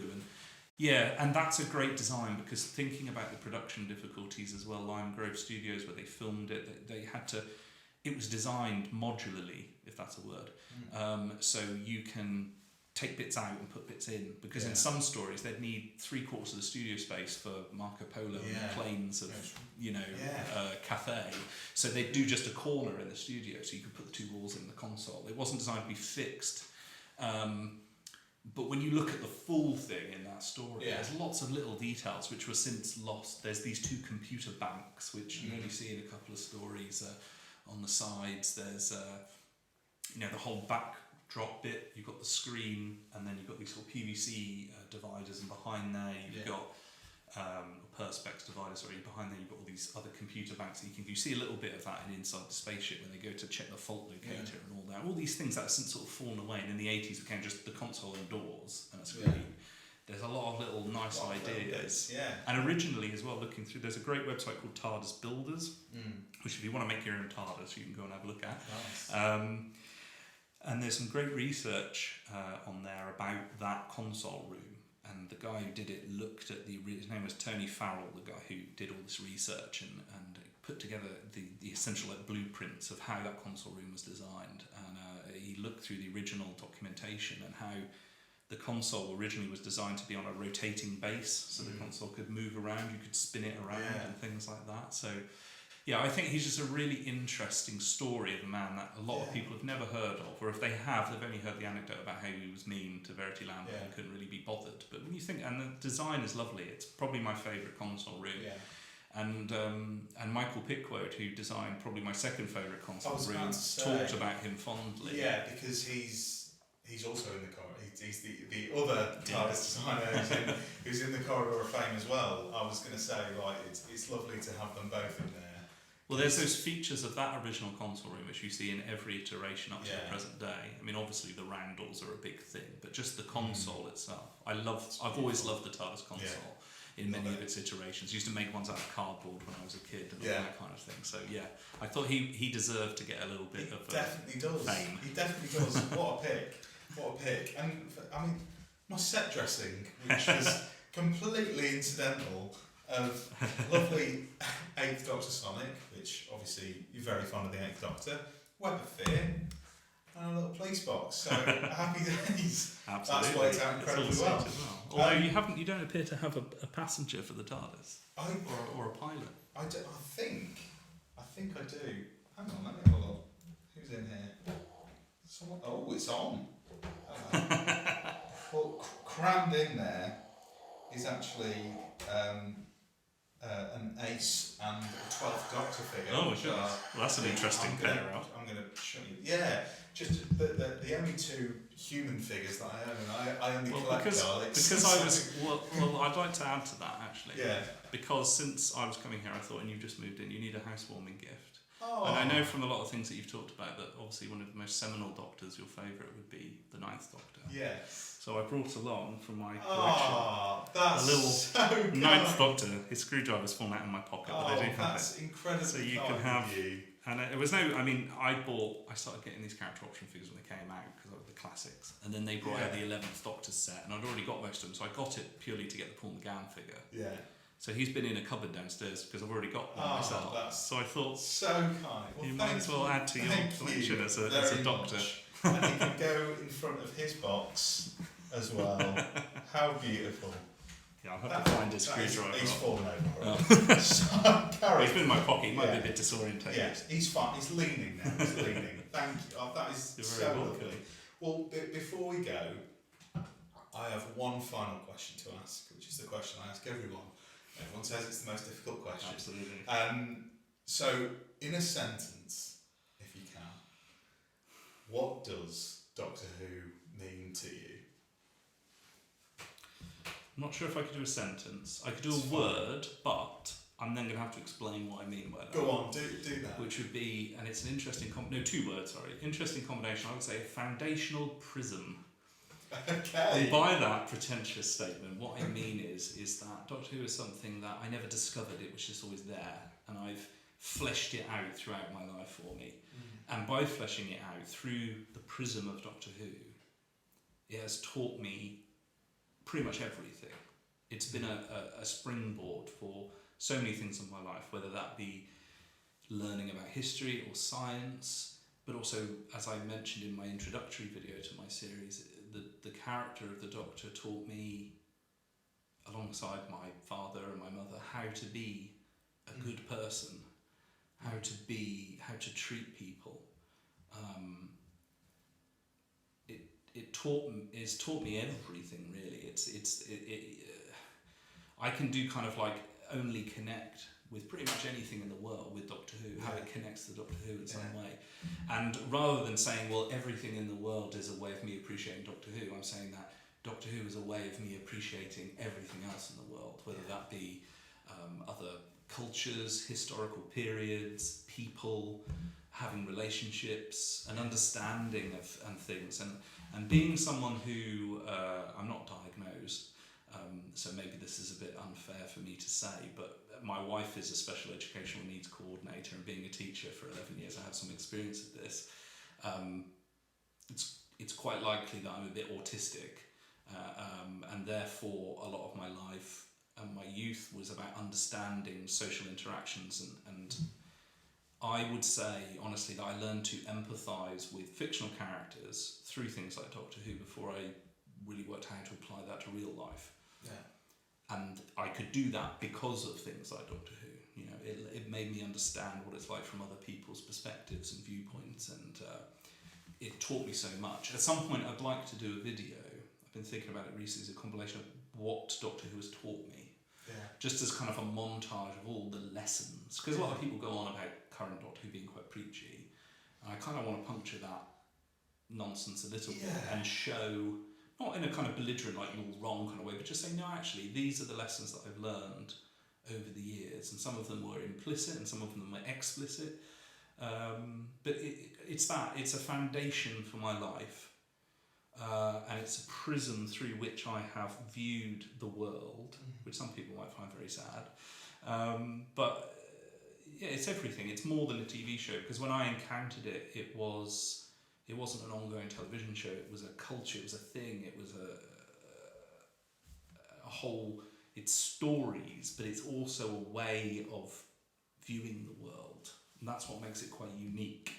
It's not just about dropping. Most drama is about dropping an individual, interesting character into a scene and seeing how they interact with it, and through that perhaps exploring some issues. But Doctor Who has always had, it's embodied, and I put a lot of pay in this, I like the Reithian values of the BBC originally. I mean, he was a very puritanical person and quite discriminatory actually, but the Reithian values of to educate and to entertain are something that's very close to my heart and informs the projects and films that I make. Yeah. So that idea of, and I was quite pleased actually in the newer series where there was a lot, I think it's kind of been glossed over a little bit, but you see that the 13th Doctor is very, very keen on explaining scientific ideas to her companions. There's that bit in the Peting episode. Completely forgotten the title. That's the one, yes, because of that name. But there's an interesting bit where she goes in and she explains to the others about how their drive system works and explains it scientifically. And I'm not really scientific, so I'm sure some of it is pseudoscience and babble, but it's just that joy. She enjoys teaching others about it, and to celebrate that, to celebrate the acquisition of knowledge and learning and discovery is something that has completely defined my life, my personality. So yeah, that's not a sentence, but yeah. No, that was a lovely answer. And foundational prism. A lovely answer, and a lovely way to start the series. Finally, sitting down with someone and having a proper chat about Doctor Who. Absolutely. Thank you so much. Well, thank you for coming on. And before we go, please feel free, because you didn't get a chance on the chase, but I'm going to give you the platform now to plug whatever you would like to plug. Okay, yeah. So, well, I my main thing is my YouTube channel, Clever Dick Films. and I'm always working on projects on there. I've got quite a few videos sort of lined up in the pipeline. The big one up and coming, but I'm afraid I'm going to disappoint some people. It's still going to take me a while. Is the Matt Smith era video, because I have a great my standard. I've got to. I can't let people down. I don't want to do something, so I've got to do it well, and that is a real challenge with these later ones, because a lot of the information you can gather about it is official PR stuff, and it's difficult to delve down and find some of those interesting facts, not because I want to get gossipy, but you have to cut through some of the rumour and the reasons for why things happened when people leave or join and stuff like that. So it's quite difficult, and it requires me to do a lot more research than perhaps I had to do on some of the classic era, which is already in here, but I'm working steadily on that. The big one I'm doing at the minute is my Brigadier companion video, which if you've been starved for content, that looks like it's going to be quite long, so probably it's going to compete with some of my Doctor videos. Good. And numerous other things. I also had a little trip to some Doctor Who filming locations recently over the summer, which I'm going to put together a little video together for that. If you're interested in those kinds of things, you feel free to pop on over. I also am on Twitter, Clever Dick Films, and on Facebook, same thing, everywhere really. Lovely, happy days. And for me to do my spiel, which I'm going to try and do this, but I might have completely forgotten it since I've done this. You can listen to the podcast wherever you get your podcasts, Spotify, Apple Music, YouTube as well. And from this series onwards, you're going to be able to see people. I'm going to have the actual footage of us recording, so you can get video versions on the YouTube channel. If you type in Who Knew Podcast, I'm sure it will come up. You can find me on Twitter. My Twitter is @JoshRyanCarr. You can find the podcast, which is @whoknewdwpod, or on Instagram @whoknewdwpod. And by the point that this is out as well, fingers crossed, should have a website. It's false. No way. Not this time. We created it. Not this time. No, not this time. It's totally made up. Pure fiction. It's fiction. I don't know the URL yet because I'm still making it, so it should be down below. But that'll be where I can collate podcasts, old episodes, Corridor of Fame, DVD collection entries, fingers crossed transcripts for podcasts that have already been released as well, news about the new audio series which I'm working on. But yeah, hopefully that will all be ready. I'm trying to get it sorted, but it's taking time. But thank you very welcome. once again for joining me, and thank you all for listening.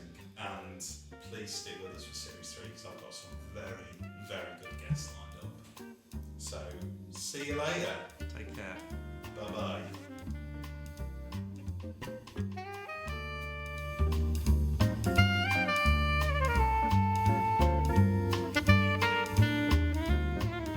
Thanks for listening to Who Knew, a Doctor Who podcast. You can check us out wherever you get your podcasts and now on YouTube. Please subscribe and leave us a review wherever you can, as it really helps us out. And a massive thanks to the Sononauts for lending their cover of the Doctor Who theme to be the theme for the podcast.